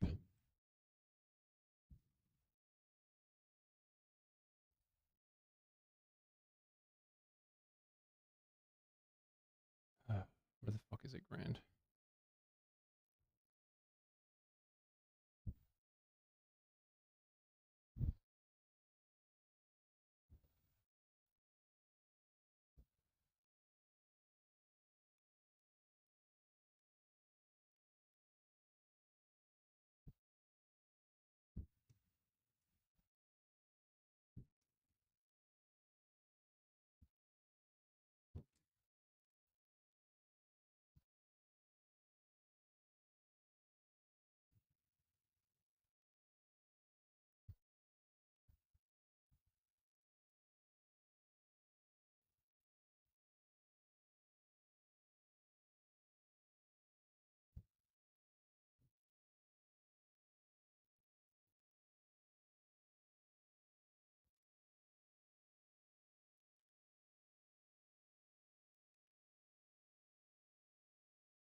All right, let's see here. Actually,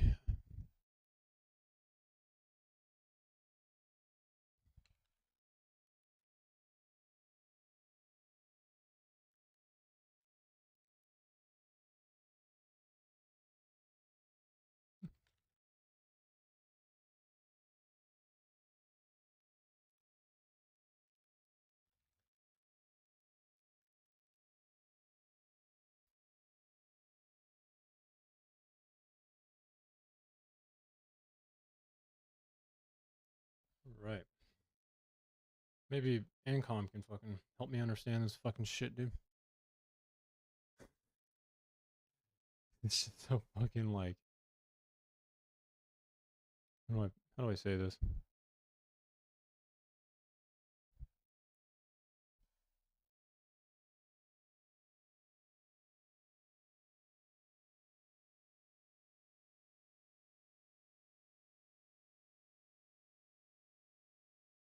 I mean, the thing is that I don't really see how this would work in reality, okay? Like this to me seems like there's a fundamental problem here, okay? If you split up, okay? If you split up all of the country into these individual non-negotiable states, right? Like he described something extremely small. Okay, extremely small. And something that's not mentioned in this entire thing is money. Is money, okay? Money. Monetary system in this one, I guess it's in this proposal. The state is prohibited from issuing new money. Existing fiat currency may continue, except as interest-free credit to cover deficits. So money creation doesn't happen. And then the problem here is, though, what if there is fee deficits that are bigger in some other ones? Since they all use the same currency and they can ideally exchange the currency with each other, then inflation would be completely beholden to whoever is essentially running the largest deficit. Because then they can, I guess, take out interest-free borrowed loans from what government? I don't know. This has no concept of money in it. I'm not kidding. It's just fundamentally not even there. It's philosophical. But he sent me this, adopting the US dollar, okay? Which I don't understand this. Who's going to be controlling the US dollar in this regard? Is there a centralized power that gets to decide how much inflation is going to happen, how much money is printed, how much money is borrowed, on loan? It's just, oh, sorry. Fuck.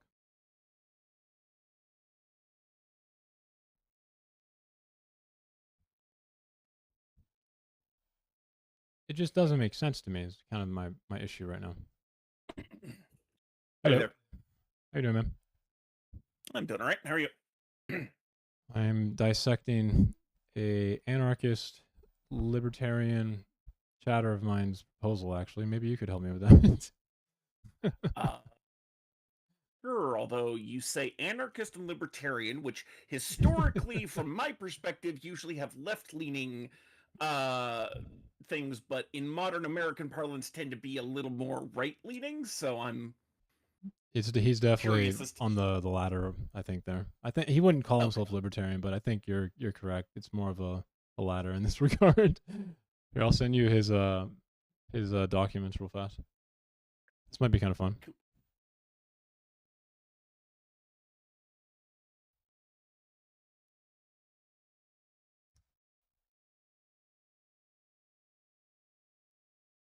It's not that currency being digital is like what's important here.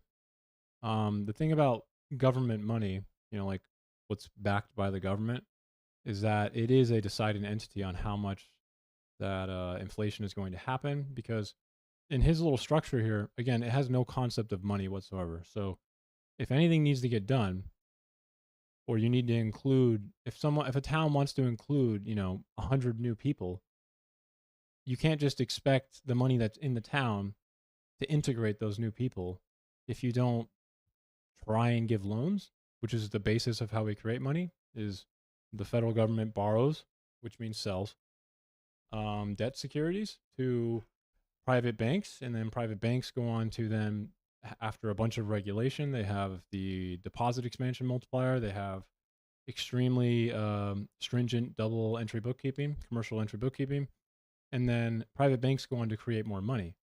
But if they did, then they would be increasing inflation for the other independent states in his model here. It has no concept of money, because what if one of these little 5,000 to 10,000 towns decides to just, take a bunch of loans out? They'd be impacting the other unfortunate towns, because if they all use the US dollar, like he says, this is also something he just sent me. He thinks that we're just going to adopt the US dollar. So I have to read this to see how he's going to do that. Someone has to be the controlling entity to actually, create the debt securities for it. Or is there even going to be a system of double entry bookkeeping? I'm just like, I don't get it. It seems like a really fun philosophical experiment.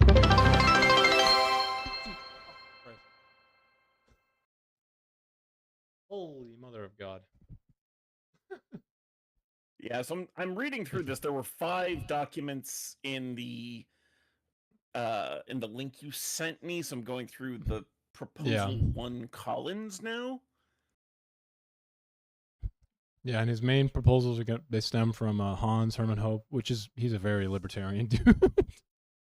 I know he's him. He's literally an anarcho-capitalist, and the fact that he is mixing in Stirner and Landstreicher into Hermann Hope and Collins is definitely a weird synthesis, not one I've seen before. I didn't know Jim Collins. I didn't know. I kind of knew Landstreicher, but not really. I know Hope very well from because my background is econometrics. So, yeah. Max Stirner, I didn't really know that well. I just gathered a bunch of literature to try and understand these people more. I but I wouldn't expect someone who had studied economics to know Stirner. Yeah. I finally did read a bit about him. He's very much more.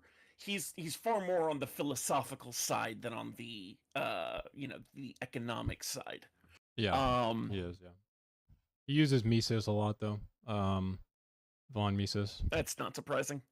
Yeah. And von Mises is these two chatters, Gran, follower they want to have this idea of like an anarchist government, I guess, that is centered around the smallest state possible. But in the first sentence, I find something very, very weird with the Hans Hermann Hope thing. Okay, because property rights and contract enforcements are like the foundation of liberal democracy. Like, is that an anarchist idea? No. In fact, the concept of property rights. Okay, so let's clarify something. And you're gonna get pushed, or I'm gonna get pushed back on this because we always do. But generally speaking, in the wider anarchist milieu, we don't generally consider capitalists we don't consider so-called anarcho-capitalists to be anarchist, specifically because of the nature of property rights. Yeah, they want to retain property rights, right? Yeah. So I was immediately like, what the hell is that? It depends how you construct property rights, but if we go for kind of the basic idea of like, you homestead a piece of land, that land is now your property, and you have exclusive say over what happens on that property. There are only 2 ways to protect that. One is you do it yourself, or the government. The other is you get someone else to do it for you. Generally speaking, we call that someone else a state because we have given them the exclusive ability to to do legitimate forms of force and violence upon sponsored people violence, based on laws or whatever. So the idea of property rights, like, I'm not necessarily against certain kinds or constructions of the idea of property, which is to say, I have some level of control over how this property is used. Right? But in my construction, that ability is far more narrow than most would consider even practical or feasible, which is, I don't know if you've ever heard the term usufruct. Okay, so in like the kind of the philosophy of property, it's going off basically the 3 basic how do you call it? The 3 basic types of ownership, which is usus, ownership by use, fructus, ownership by, or like ownership of the products of the thing that the property produces, and abusus, which is ownership that allows you to corrupt, destroy, give away, sell, whatever, right? Usufruct property conceptions only allow for the first 2. You can use what you own, and you can use the fruits of what you own. The abusus part of it, which is a little bit wider, we don't accept because that includes things like okay, I can pay someone else to use my property, but I still gain the fruits of that property, Is even this like though I this is wasn't the one legal using stuff, it. right? This is like jurisprudence. A little bit, yeah. Like we're delving a little bit deeper into like the philosophical underpinnings of the concept of property, but yes, for in a lot of ways, this is this rides parallel to a jurisprudence style of understanding and defining property rights. Interesting. Never really heard about it. Yeah. So generally speaking, people who are on the capitalist side of things tend to see all three as valid forms of property ownership, whereas a lot of people that are closer to my way of thinking only recognize the first two. You can use it, you can benefit off the fruits of it, but if if you are no longer using it, then you can't sell it for profit. You can't destroy, if you I get can't what you're saying. destroy it, meaning Yeah. so basically it's not all encompassing property rights the way it's usually seen. It's there's a balance of, okay, you're using this thing, you're directly benefiting from it, cool, that's yours. But if you stop using that, or if you think that, oh, this is yours and you can do whatever you want with it, including destroying it or using it in So I'm immoral assuming ways, like no, intellectual fuck property that. law is something you don't like. That would make sense, right? I generally dislike intellectual property. I understand Some things though, right? Yeah. I understand the utility of it within within our current system. I think that there are certain things that should be changed. Patent law. I don't think being that's a hot big one take either. there. I feel like that's a good take. I'm like most people would Yeah, fucking yeah, like our property rights yeah. system has been And abused like, by people. yeah, and like when we're talking about intellectual property in terms of like creative artistic works, I absolutely agree to like making sure that the creator of an artistic work continues to get credit, and in the case where artistic works are sold for gain or whatever, see those returns. Ultimately, I think to get rid of the kind of intellectual property uh, ideas that I dislike, we would have to deconstruct the entire system of exchange to begin with, which I grant is no small feat. So I'm not going to say let's get rid of all intellectual property rights tomorrow, because that would be stupid.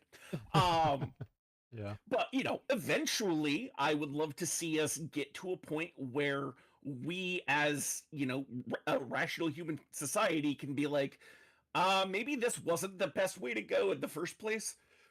Yeah, I mean, there could always be some little better, right? A little bit. So yeah, I'm not a huge fan of property rights. I think patents especially get massively abused, and I They would do, love to see 100%. huge They get reform abused. in patent law, especially for things like if you create a vaccine in the middle of a global pandemic, maybe you don't get exclusive rights to be able to Especially if make you that got vaccine. billions of government money to do it. Yeah, absolutely. Exactly.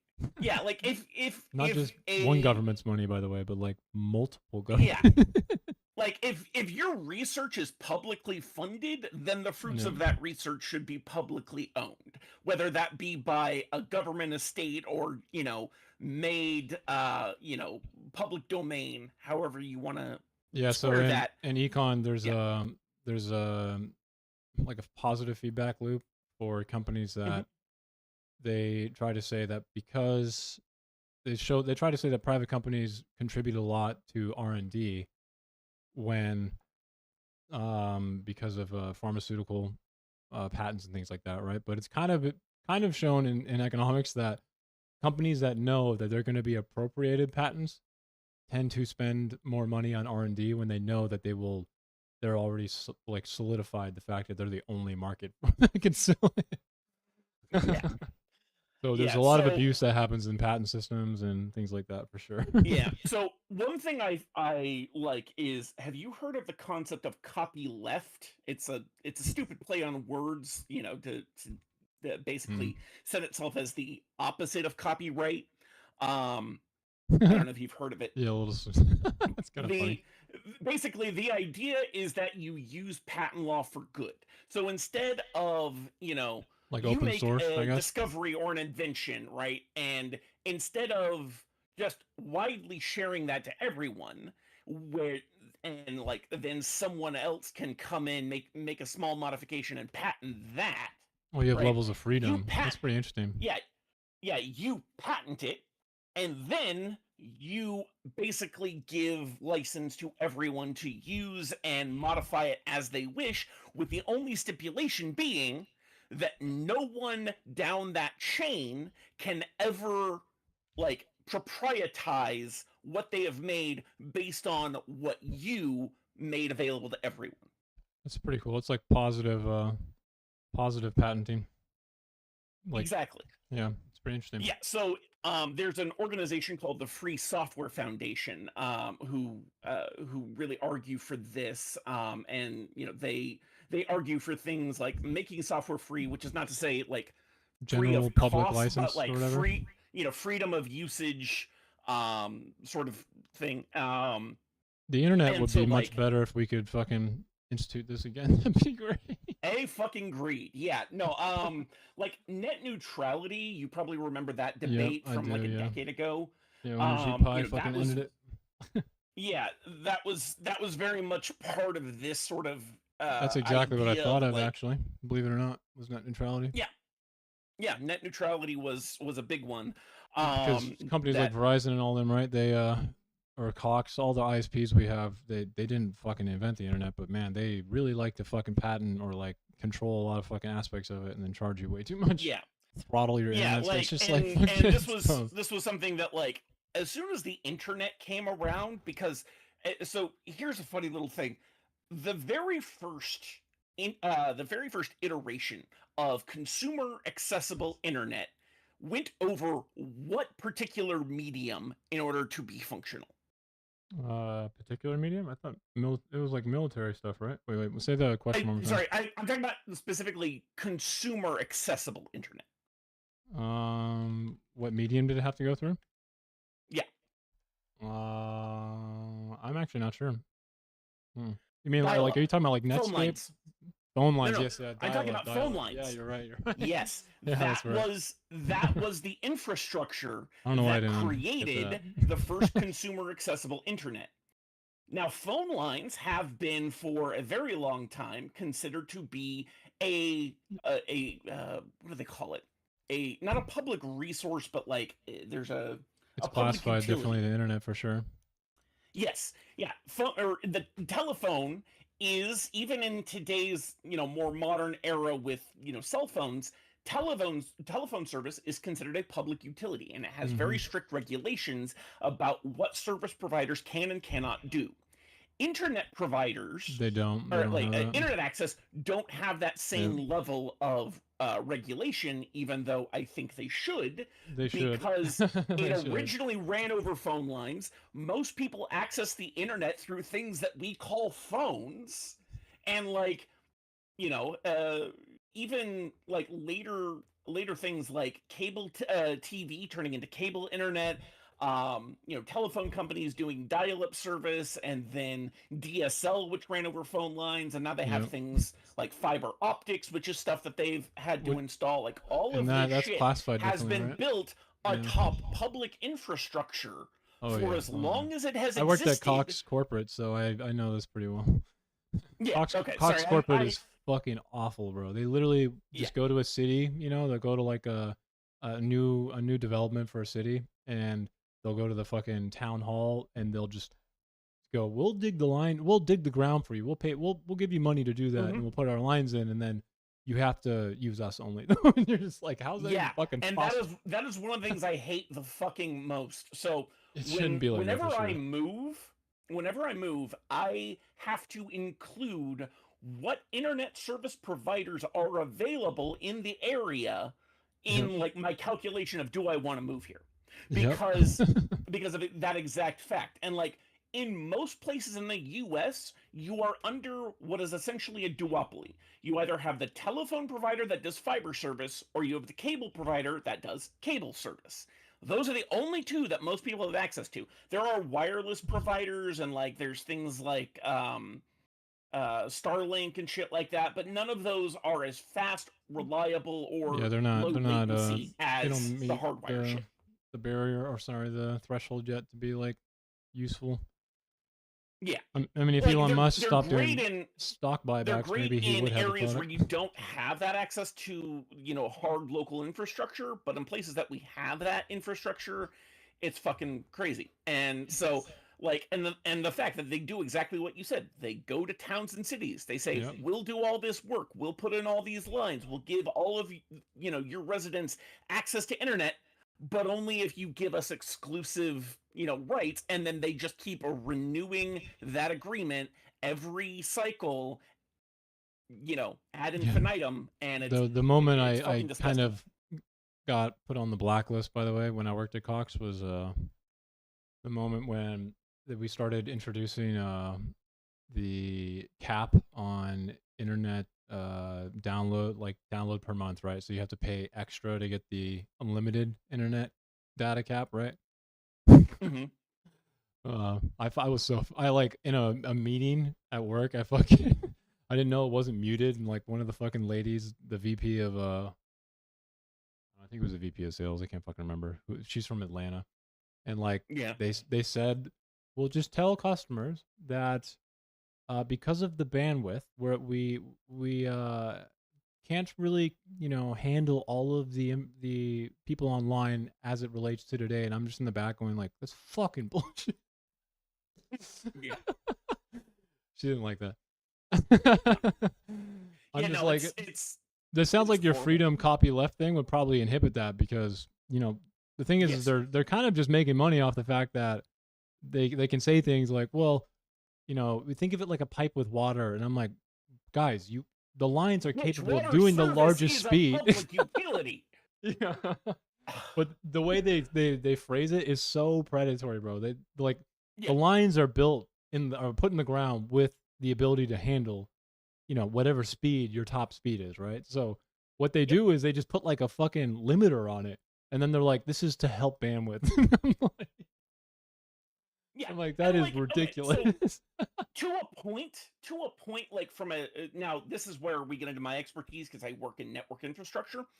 To a point that makes sense, because no internet service provider in the vast majority of cases does their own backbone connection. Backbone is the thing that basically all traffic runs through, right? Yeah. So you, the consumer, go to an internet service provider like Verizon or AT&T or Cox or Charter, whatever.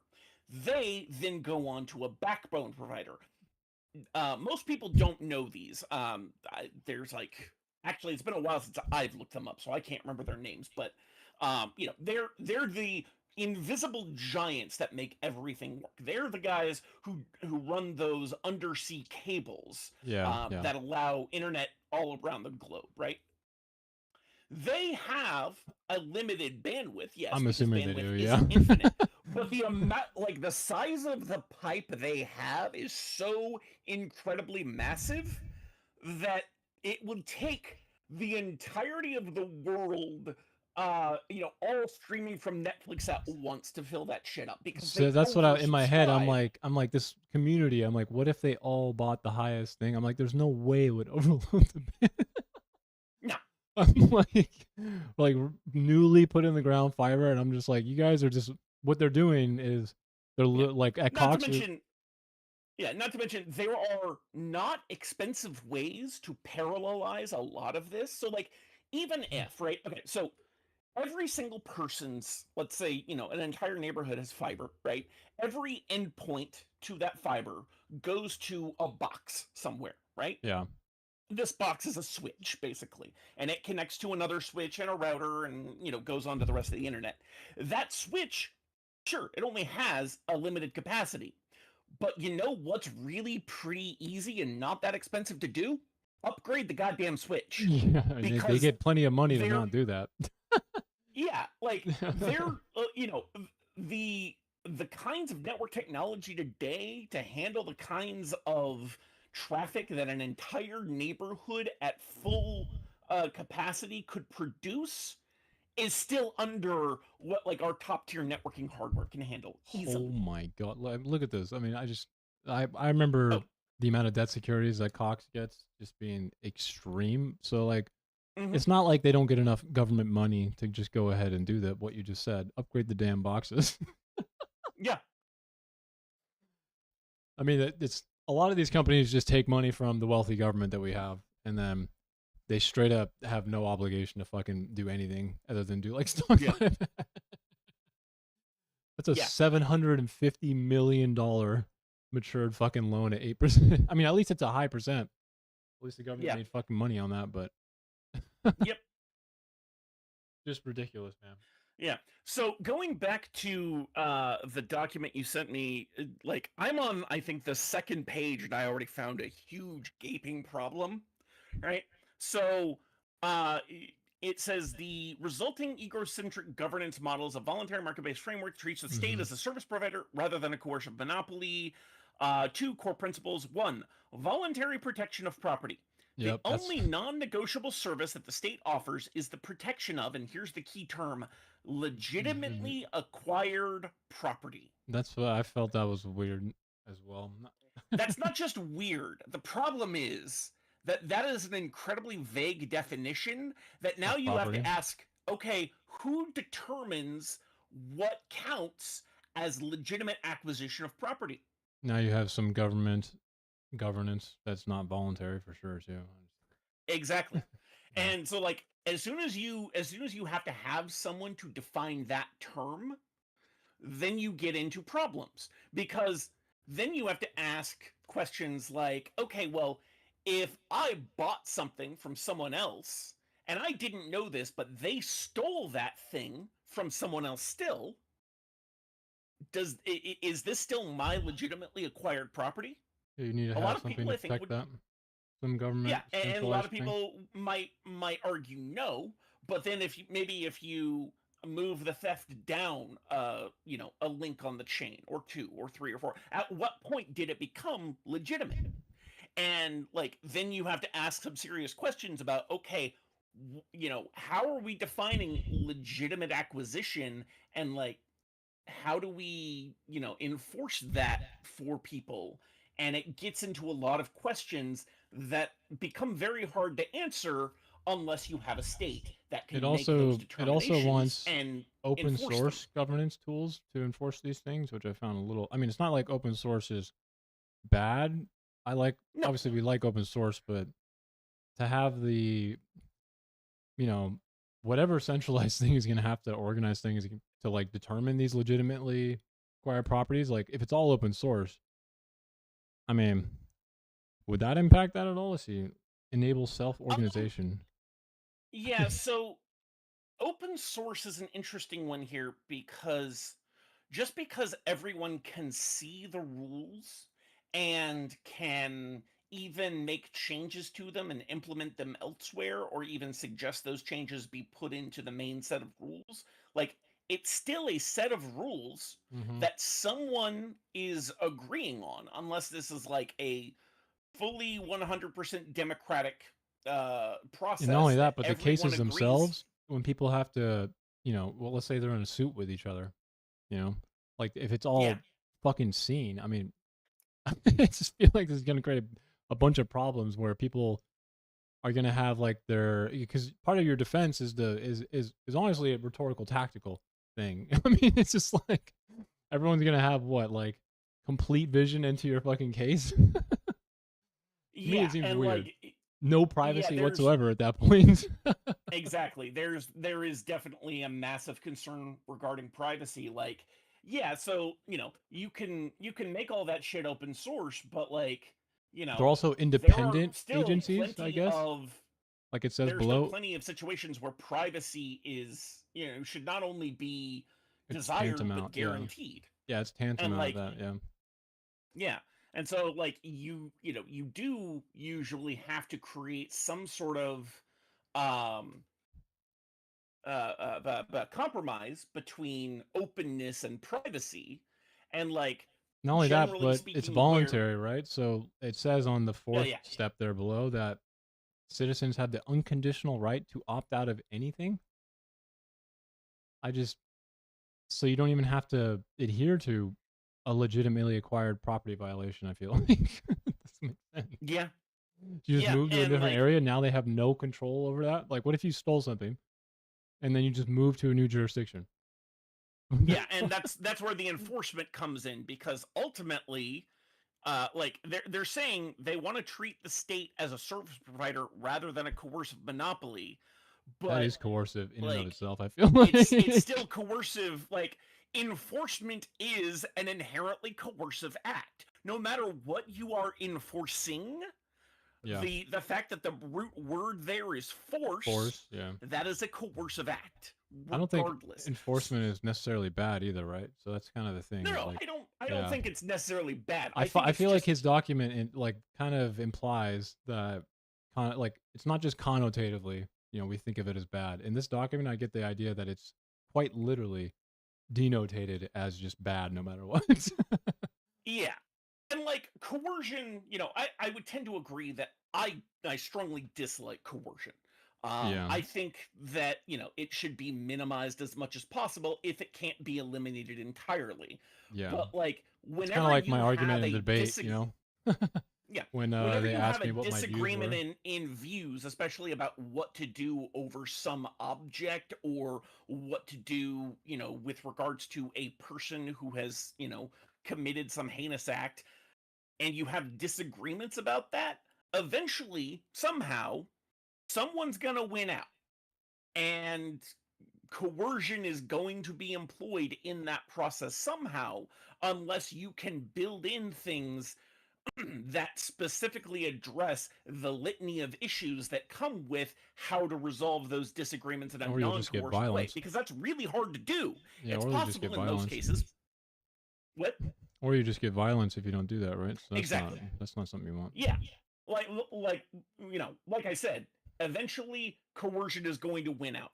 If that's, whether that be violence or the threat of violence or whatever. This is why, like, when people talk about political violence, and they disagree that it's bad, e.g. the Charlie Kirk shooting. Yeah. The problem I have with a lot of that, because I don't disagree with the comment that political violence is bad and something that should be avoided. I mean, his entire influence was, make no mistake, I criticize Charlie Kirk on my stream more than probably anyone else on the entire planet. I feel like I'm mad because I feel like he was taken away from me a little, because I've been listening to him for a very long time. Oh.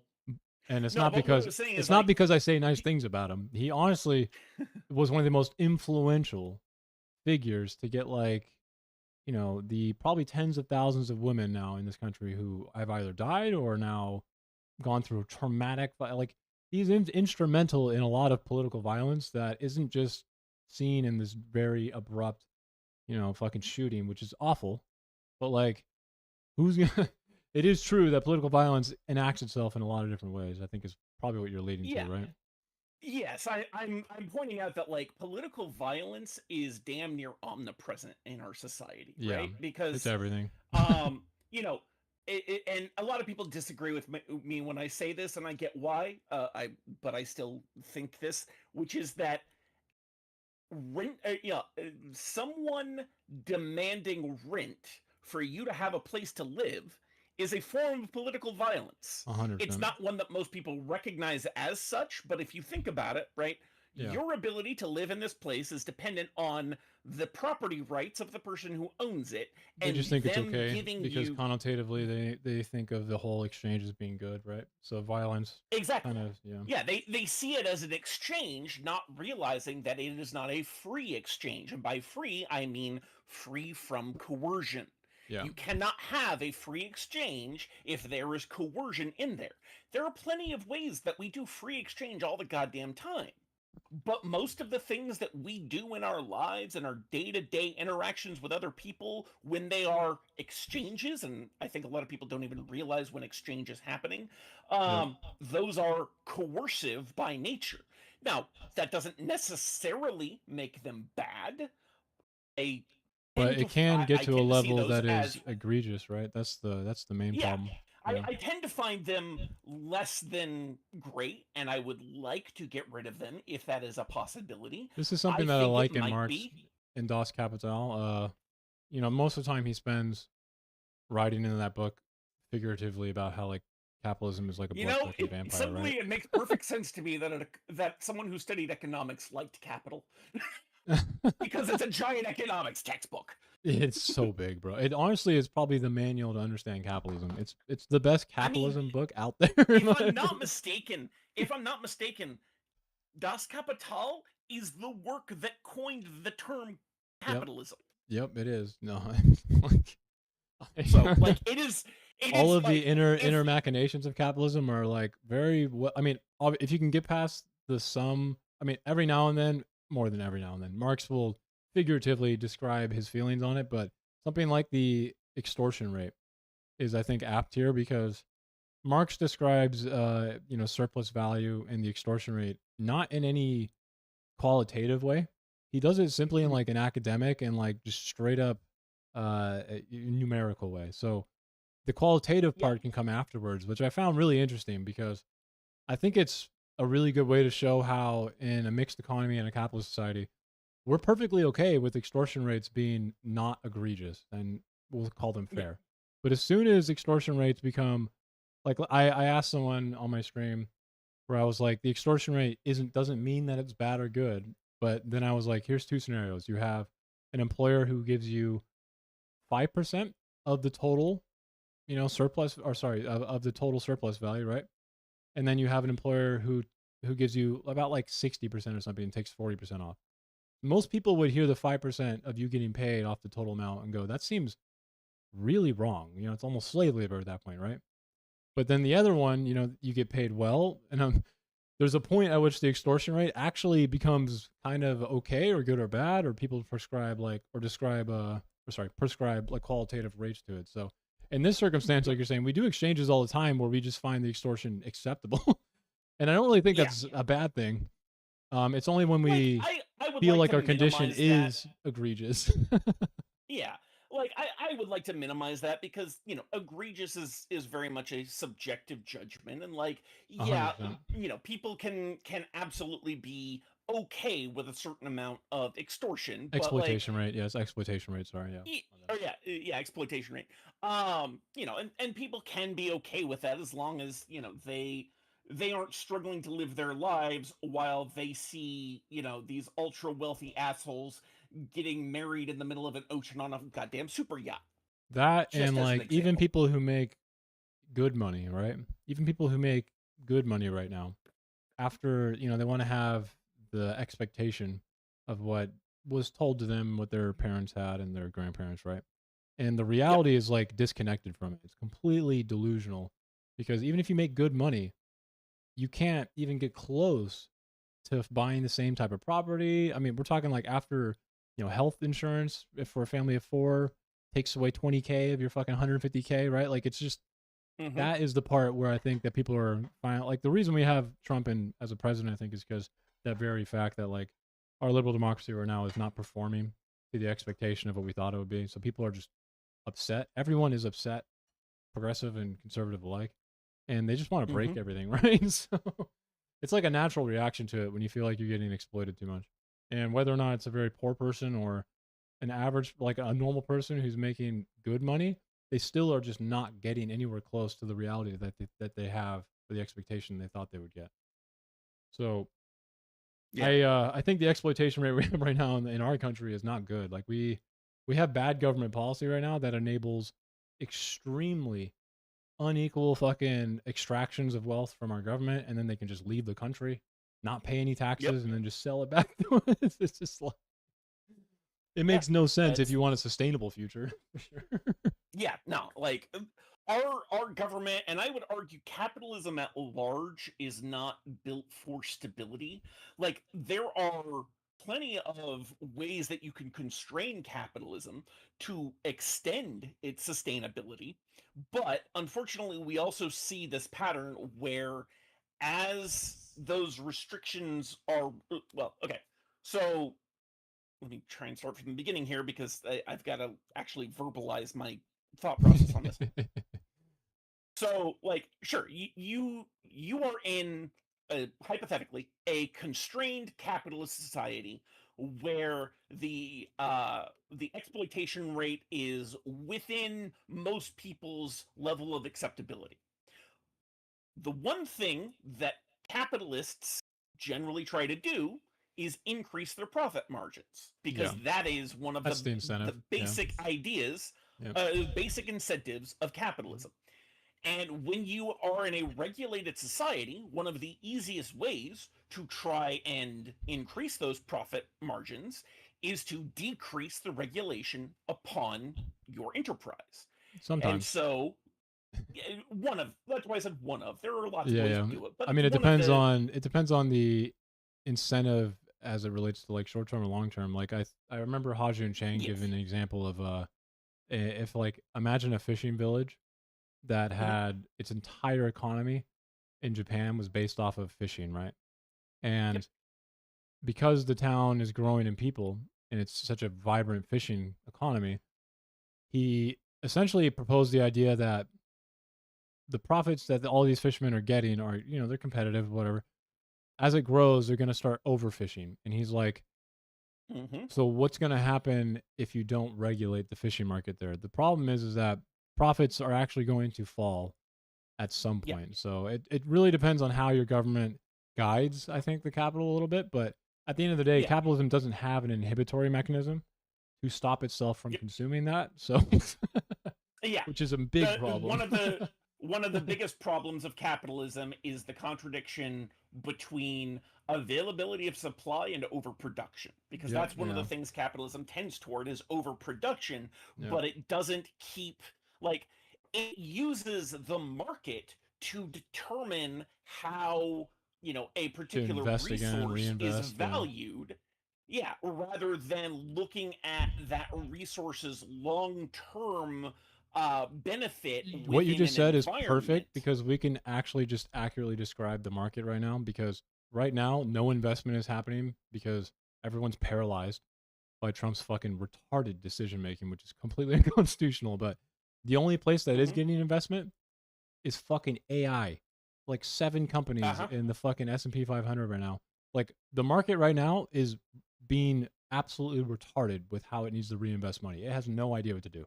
It's just Yep. reinvesting into like literal fucking like gambles on which company is going to be an AI superpower.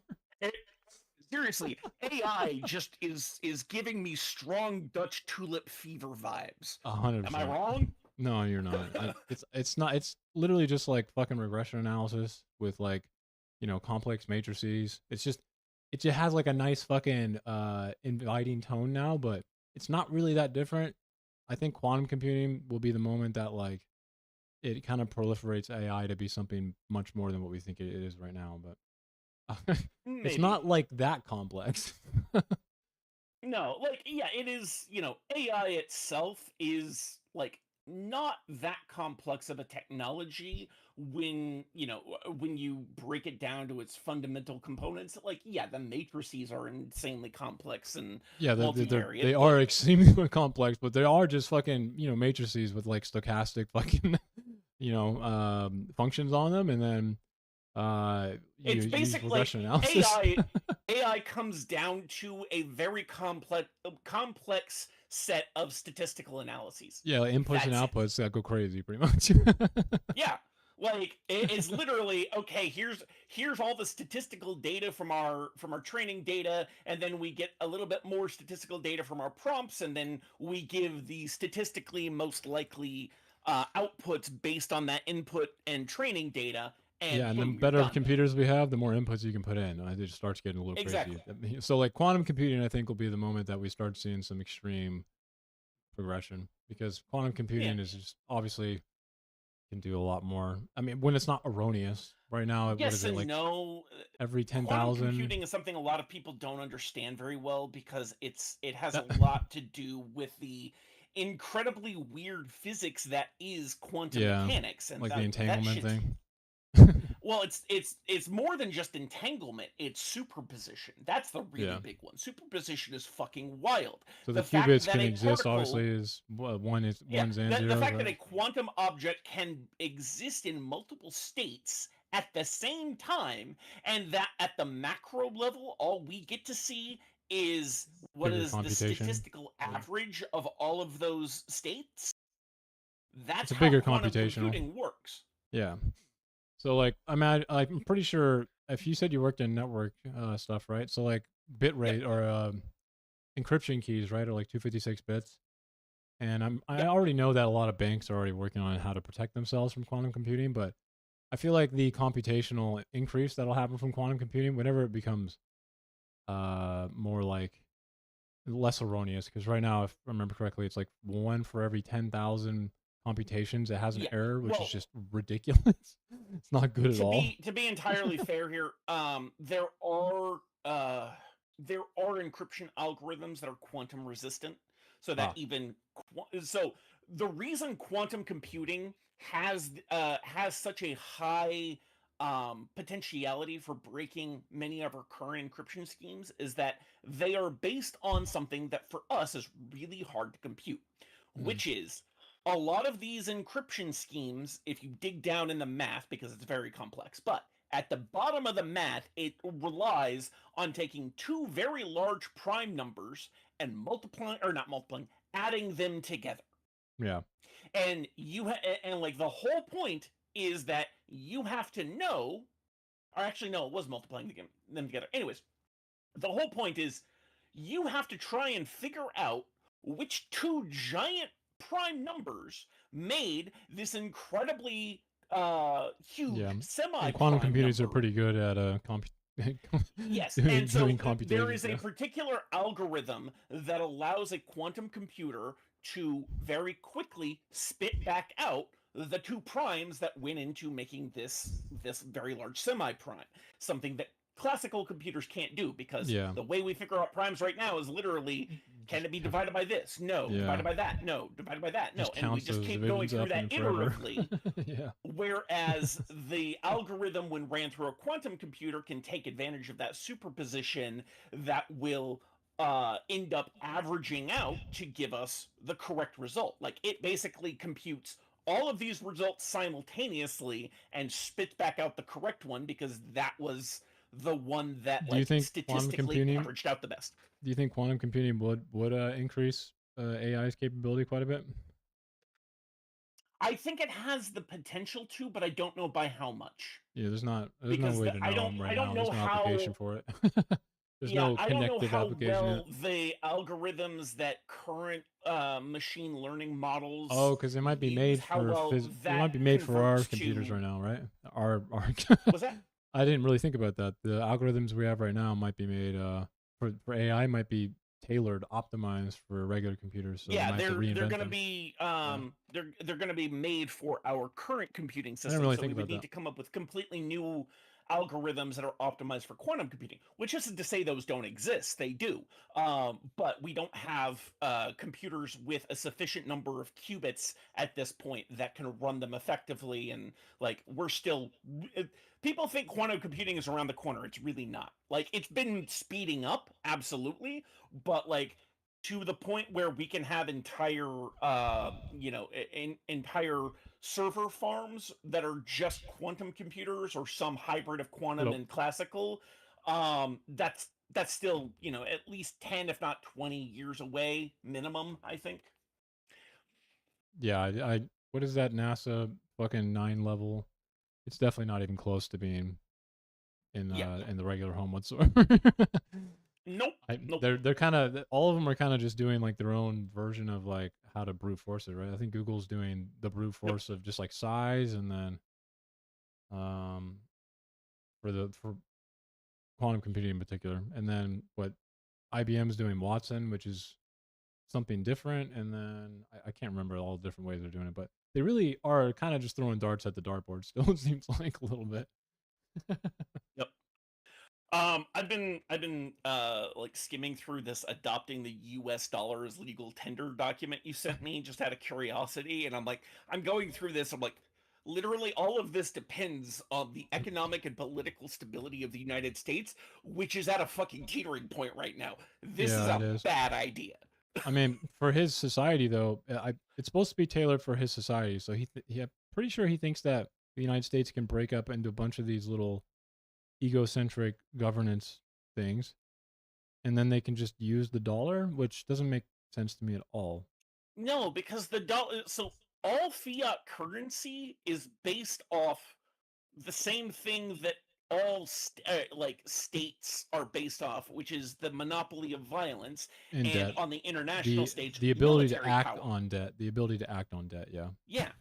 Yeah, because that's what money is. It is a Yeah. debt object, and so your ability to fulfill or defend debt is where the value of that money ultimately comes from. And so if the United States collapses into a bunch of microstates, suddenly the ability to depend on that currency goes away.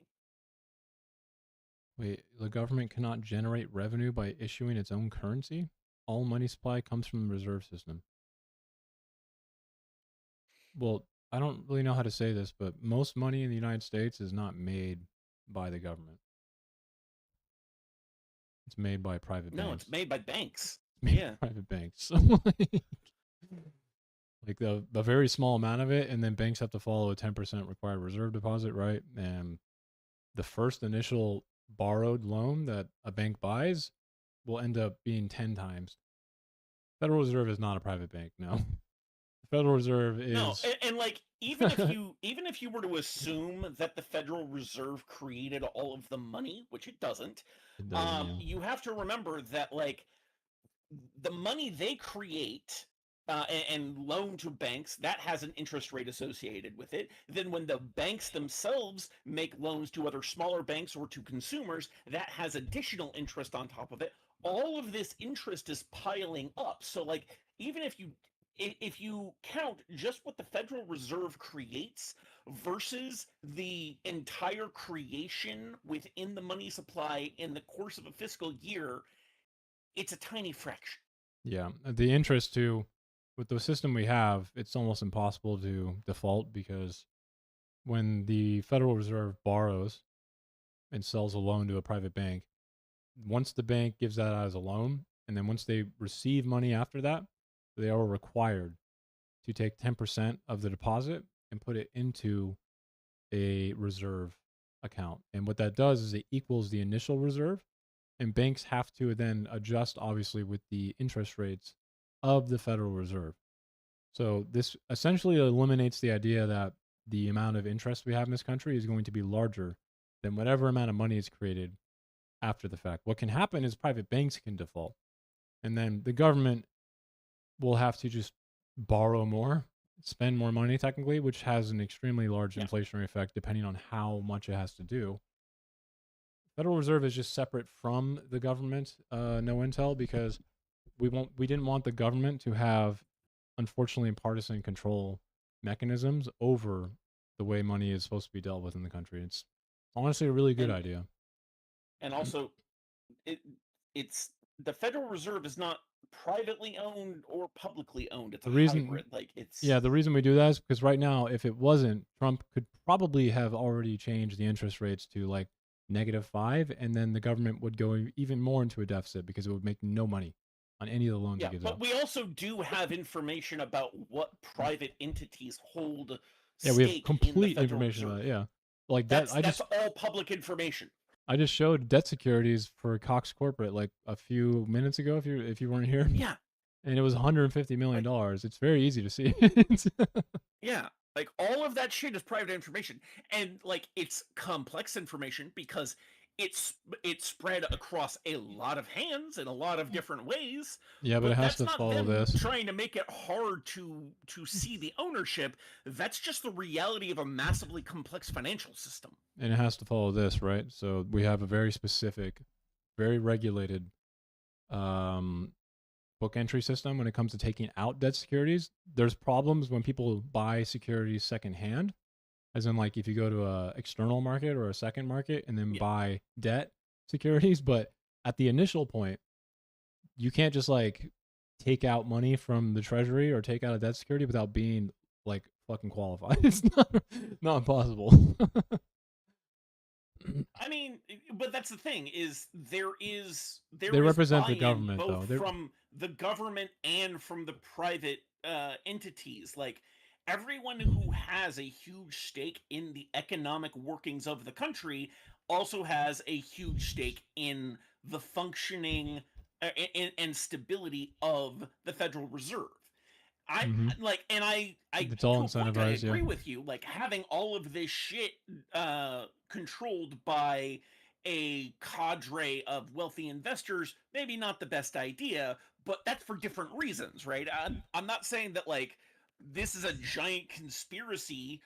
It's although I guess in a way it is because they're all conspiring to have a stable money supply. There is a big point- private interest that holds quite a lot of power, I think, in the Federal Reserves because the governors themselves are generally they're like C-suite executives of private banks, which I think is a little bit of Yeah. a contradictory like issue, but the private Yeah, reserve, it's, like the Federal Reserve in there's a- general, has been a very good thing. I can promise you, man. At least in the capitalist system we have, it's a been a little good bit thing. like the arsonist running the fire department. Not Yeah. not the greatest idea. Yeah. But at the same time, like if the arsonist wants to continue setting fires, he's got to have stuff to set fire to. So in a way, the fire department It's almost is it's still almost useful. so you got to remember it's almost like he's actually the forestry guy as well as the guy who sets fires. yeah. So like he does Yeah. a dual job. He wants to make money, so he wants to plant forests and he wants to sometimes set fires to them. It is contradictory in a little way, but he has an interest to keep it fucking keep trees alive and Yeah. burn trees. like it, is it the ideal situation? Fuck no. But it's a Yeah. situation that on balance seems to work in the short and medium term. Whether could or they not it's stable represent the long Israeli term, well, government? we're finding that out now. How could they represent the Israeli government? What are you talking about? Yeah, I don't get what that one is. Like I feel like maybe we're getting into a Rockefeller or no, is it Rockefeller? No, it's Like a cabal type Rothschild. thing? Yeah, cabal we're type thing? getting Yeah. into a like Rothschild anti-Semitic conspiracy with who controls the money, and I'm like the fact He's that like, yeah, it would. conspiracy- Trust me. Yeah, like the fact that conspiracy even exists, the whole Jews are in control of the money thing, Wait, there's gonna is be our local own goddamn currencies. fault. Wait, there's gonna be local What? currencies. Is that what it says in the section Where are 2? you seeing that? Sorry. And adopting the U.S. Section dollar. 2, let me read. It says eliminates currency conversion fees, converting between a local currency Oh and a no! dollar. So this document sets out by saying adopting U.S. Dollar as official tender of a newly created state. It is still assuming that the U.S.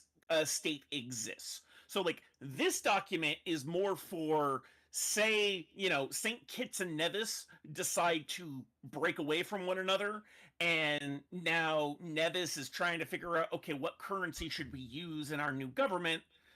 Here's the U.S. dollar. Use that. But Right? it says in the section 2, it says there will be no processing surcharges when you convert between a local currency and the dollar. What does a local currency there mean? Save on bank fees. Wait, they don't that have would to worry. otherwise be that would otherwise be incurred. So it's saying if you just use the US dollar, there are no bank fees, no payment processing surcharges like there would be if you were to create your own currency and you were converting that to and from the US dollar. It's saying So, that basically here's the problem now, right? Is that if a small little little joint, independent little egocentric government decides to just print a lot of money of this currency, there's still no charge to just switch it to the dollar? No, he's saying that the country is using the dollar. Well, it says The how whole this point helps of this attract U.S. document- investors. It says What is they that? don't have to worry about the currency conversion fees or the need to set up Yeah. separate treasury operations to manage a local currency. So, like, imagine a local currency sets up, or like a little independent government sets up their own treasury and then starts Mhm. printing a local currency. It seems Yeah. like they could just literally trade that for the dollar. They could, but like there are then conversion fees and things like that. They're talking about like for the private investment market. Obviously, as a government, Yeah, and that you would can increase just trade inflation, back and though. forth. That would increase inflation for the rest of them if they're using the dollar. Yes. That Well, would be not bad. necessarily, because if everyone if Nevis just decides to use the US dollar as their currency, then they obviously have to get that from somewhere. But like, Yeah, but if you make your own local you're- currency, no, then you this is an argument as an alternative to having a local currency. That's what I think you're not getting. I This don't think I entire am. document is saying, don't use your own currency, use the US dollar instead, and here are all the reasons why. Read this part though. It says investors from the United States are uncomfortable operating in a familiar monetary environment. They don't have to Yep. worry about currency conversion fees. Yep. Or the need to. Oh, it's saying or the need to. Okay, yeah, Yes. you're right. I was not reading it properly. Yep. That's okay. Yeah, no, the whole thing is don't set up your own local currency, use the US dollar instead because it has all these benefits. The ones that aren't going to exist anymore. I mean, yeah, if this is being submitted in response to we break up the US into a bunch of microstates and they should all just still use the US dollar because none of these reasons apply because the US no longer exists. Wait, if your state intends to import goods, services, or technology, a dollar peg eliminates the need for foreign exchange approvals. So what if a state starts to need more, like one of these independent states needs more money to, because they have growing demand, but they cause an inflationary increase for the states that don't?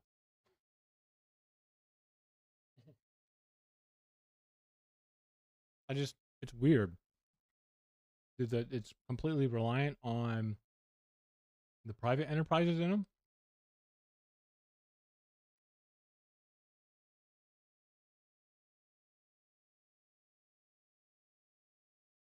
A dollar-based economy? Exposure to non-dollar assets.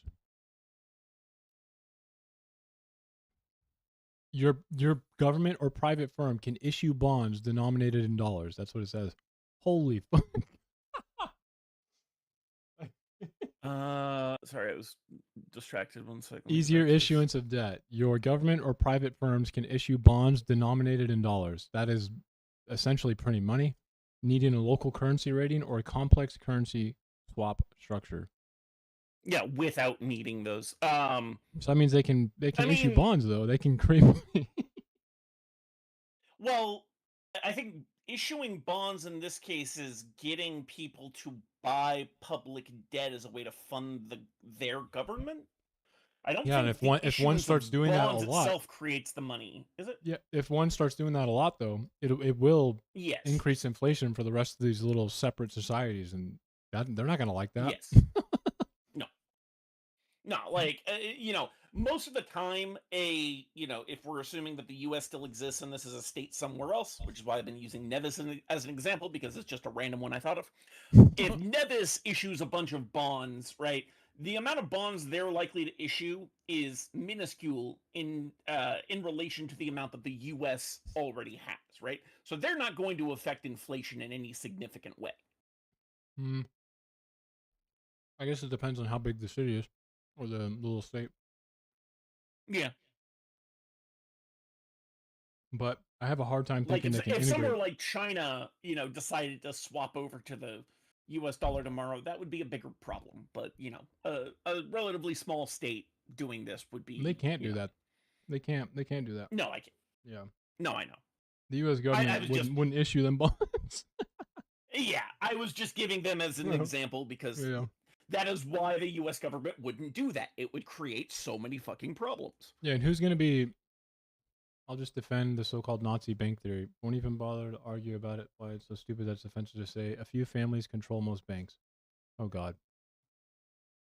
But if you look into history before 1500s, national debt and these massive banks weren't really a thing because they were banned by law. Have you on not what? heard of the Templars? Yeah, what are you talking about? No, seriously. Have you not heard of the Knights Templar? They were the first international bank during the Crusades, 1200s, my dude. I'm like, what are we even talking Wait, about? which families are you talking about? Jewish ones? Yeah, Rothschilds and that shit.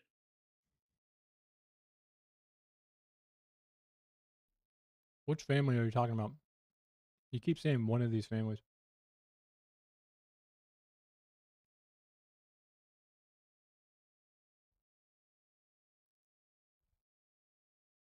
Wait, what?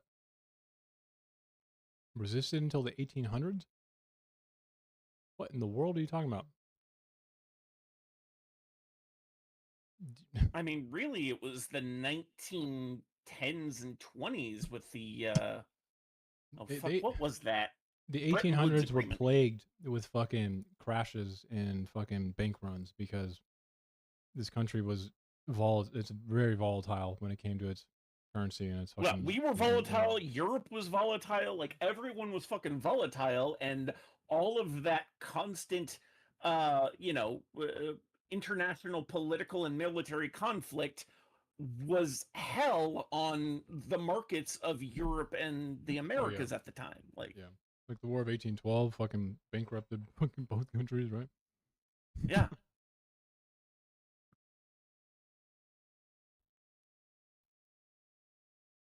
But like one of the big things that I think people forget here is that in the 1500s, around that time, the church was very against the concept of usury. Today, we understand the term usury to mean an unusually high or exorbitant amount of interest. But back then, usury was just any interest whatsoever. Yeah, so all loans had to be made by Christians, had to be zero interest. Yep. But Jews were not subject to those laws. Yeah, the biblical and so Jews finding themselves both A, incredibly socially marginalized, and B, one of the only groups that was prevalent throughout Europe that could charge interest on loans, they suddenly found themselves in a position where, hey, maybe we can do banking to get ourselves ahead. Also, and then 500 years down the road, you're surprised that there is an unusually large number of Jewish people in finance? Creditors were also looked down upon vehemently. Was that? Creditors were not a very liked position or profession because of what you just said. Yep. Though we look at the type of debt has existed forever, right? But the act of getting interest on a loan specifically, like that type of crediting that you just mentioned, did pretty well in my opinion, was looked down upon horrendously. Yeah, but like debt's been around for pretty much as long as human society has in some form or another. David Graeber wrote a book on this. I'm not sure if you've heard of it. Yes, Debt the First 5,000 Years. Graeber is one of my favorite anarchist authors. It's a fucking great book. I didn't know he's an anarchist, is he? Yeah. Yeah, was. He died several years ago, but yeah. Yeah, oh, he is. Yeah, he's an anarchist. Yep.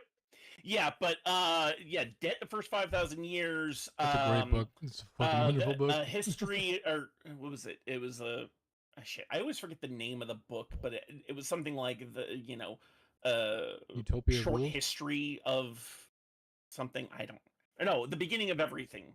I think that was it. And then Bullshit Jobs. Like those are Bullshit Jobs. It's a good book. I should probably read more of his work. I should probably read more of his work. Yep.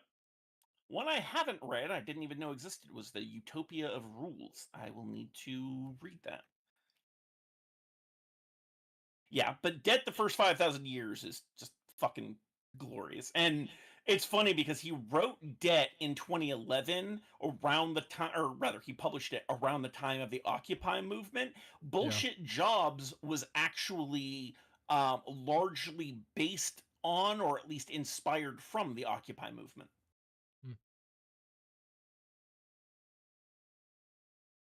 Yeah, that was the moment I think populism started to take over.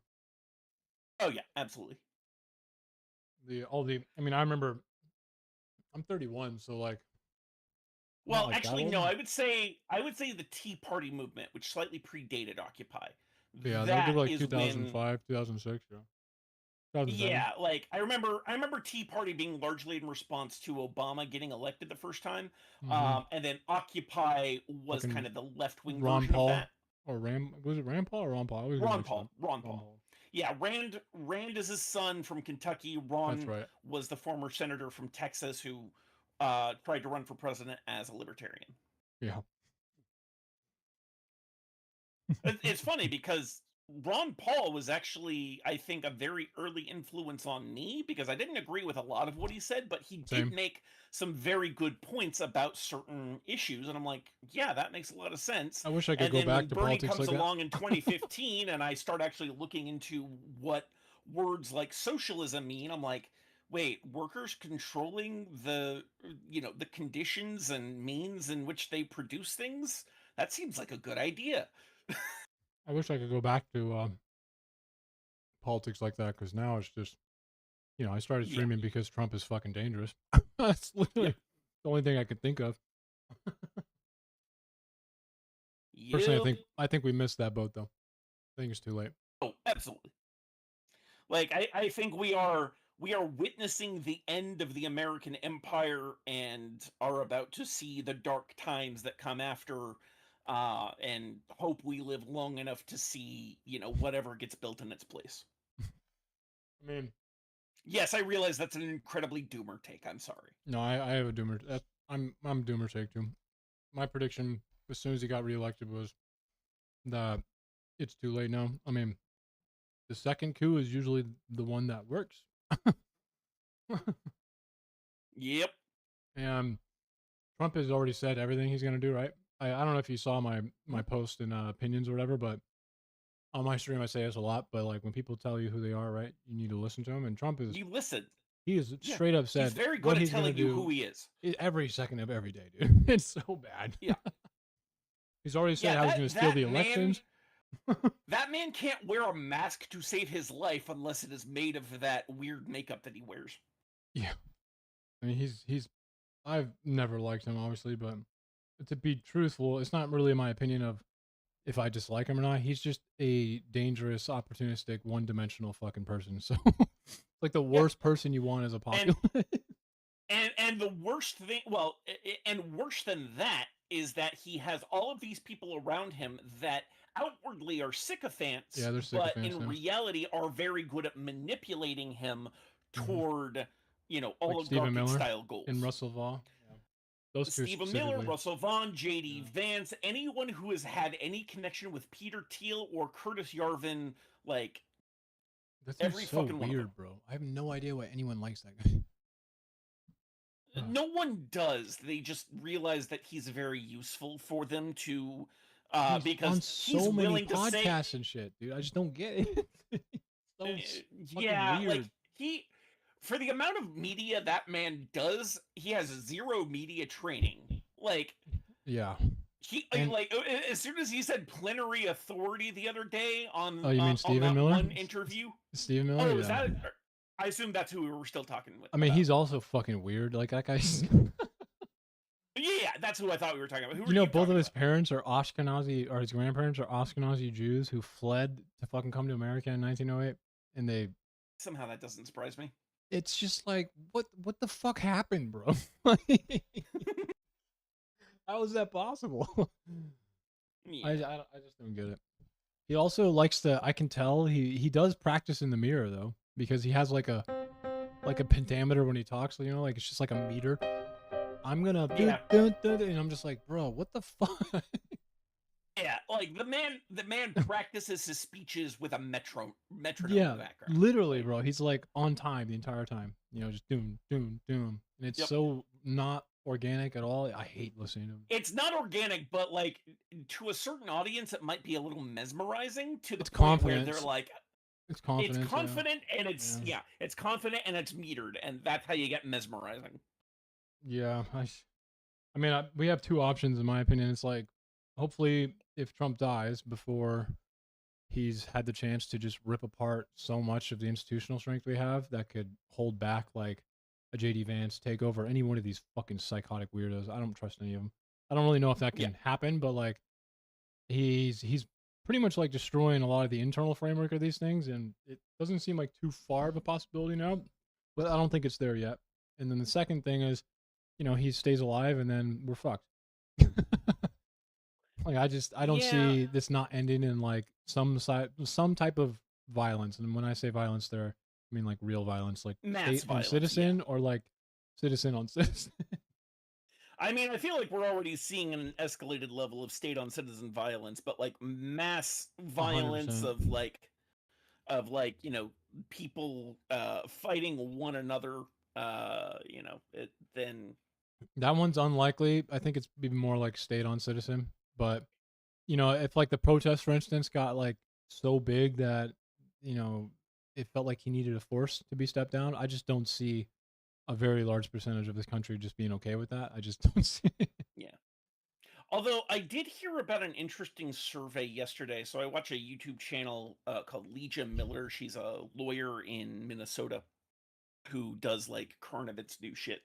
And she talked about a survey that was done of military members with regards to like What's her name?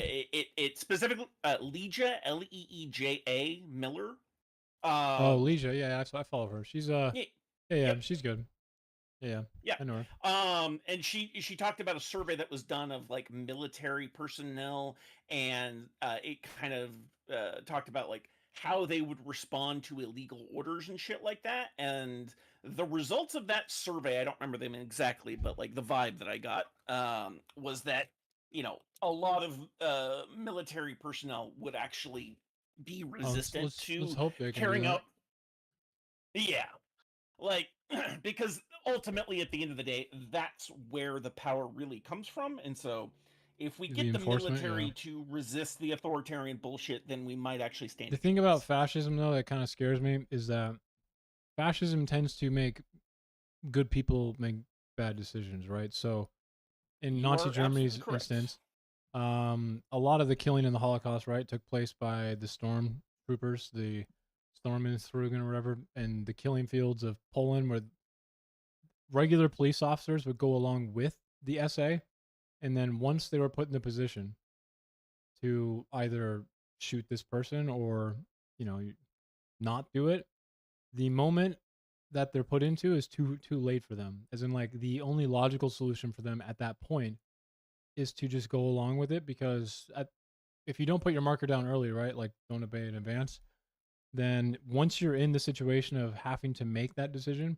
like individually shoot someone, if you are coerced, which is kind of what happens if you said no there, like you probably get killed yourself by the people who are leading whatever you're doing, right? So individual like police officers who came with the SA to go into Poland to commit like most of the Holocaust, it was pretty much half or more were by gun. It almost, the really unsettling part about the ideas in fascism is it enables that person to do the logical choice, which is just shoot that person in that moment. Yeah. So to me, I'm Very like, good at dehumanization. yeah. So like, And in Schindler's unfortunately, List, ICE right? is. Oh, I love that movie. Like the people who were bringing out the clipboards, and they probably had an idea of where the Jewish people were going on a train, right? But there's so much uncertainty that it usually paralyzes people from really making decisions without knowing for sure. Like, you're not really gonna fuck up your entire income, your life, if the state provides it for you on an uncertainty like that, because you've done it 100 times. You've sent Jews on trains to different concentration camps, and it doesn't seem like they're killing them, but you've heard that they are, right? Like, you're technically still complicit, but the whole idea of uncertainty there is the scary part. So if soldiers are acting right now like they are, where they're going into cities and we're not seeing any disobeying happening yet, I'm just, my inner intuition here is saying that it's unsettling to me, but I just don't think it would be the logical thing to do at that point if you've waited that long. Yeah, that's a fair point. Which to me is, again, it's just unsettling more than anything else. Yeah, and this is where that phrase "the banality of evil" comes from, because usually it's something that slowly escalates over Indifference, yeah. time. You don't Yeah, it's not yeah, like you a don't big get a moment. sudden mustache twirling villain Yeah. in front of you. It they turn into that over time, and as they do, so do you. Have you ever read Not the turn book? into a villain necessarily, but like become desensitized to it. Have you ever read the book They Thought They Were Free? No, I have not. It's written by a Jewish guy who was a journalist in America who then went to Nazi Germany but didn't tell anyone he was Jewish. And his name's Milton Mayer. I can just send you a link if you want. Okay. And it's probably one of the best books I've ever read in like the past 5 years, I want to say. But there is a famous passage in it. I found it through a quote. I don't know, a little bit ago, but it's called "We Christians Had a Duty," if I'm not mistaken. And the book is about this Jewish guy who becomes friends with 10 Nazis, and he stays in Germany from 33 to 45, and he just writes about them as a friend and documents like how they were feeling, their life and everything, and what their views were and how it co-opted them. And the big takeaway from the book, again, was mostly unsettling to me because all of them were fucking normal people, which is that really is the most crazy part about it. And he became friends again with all of these 10 men who, I mean, participated in the absolute extermination of his entire fucking, religious and ethnic identity. So I don't know if you want a good book to read on fascism, for instance. There's a part where it. I find the page really fast. I think it's page 200 or 167. I don't know, something like that. And because it's a bunch of short stories, so you don't have to actually have to read it in a row, but it should be one. I think I just saw it actually. Yeah, this part. So the way we are, then it was too late, but then it was too late. So that's page 166. You can just, it's chapter 13. You can probably read that alone. It wouldn't give away the rest of the book, but man, does it fucking, it's probably some of the most gripping writing I've read in a long time, where it talks about that idea where people were waiting for a big moment to happen. Here's our chance. We can go protest. And it never came. Right? Like it never actually happened that way, which I think is how it happens in liberal democracies, right? Or countries that have strong institutions. They don't really fall like coups. They usually get coerced and co-opted into giving away their rights freely. And at the end, it talks about how like, all of everything you used to know was gone, even though it was there all in this. I'll let you read it if you want to, but it was definitely a very insightful thing to understand fascism, in my opinion. Fair enough. It was a great book. But I'm gonna take a shower now, man. Thank you for the conversation, by the way. It was great. Yeah, definitely. I'll talk to you later. Yeah, later, bud. Thank you for coming on, by the way. My pleasure. That was a good conversation. I'm glad we talked. Now I have all this new reading material that he told me about. Copy left, and then what else did I didn't look into from him? Mainly the copy left stuff, I think, right? Optimal rights. Yeah. It's pretty interesting stuff. Well, I'm going to get off, guys. Thank you for watching, by the way. I hope you all have a wonderful night. And thank you for... Yeah, I definitely want to read more David Graeber. Actually, I'm getting that right now, actually. I fucking love his writing. It was so... I mean, the best writers can say the most complex things in the simplest ways, right? So I thought he was phenomenal on that.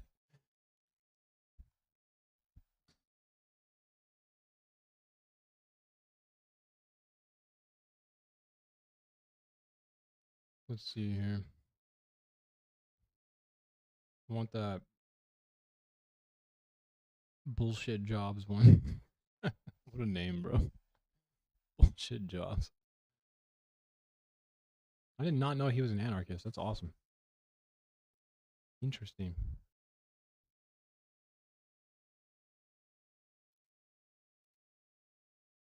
There we go. It'll work for me.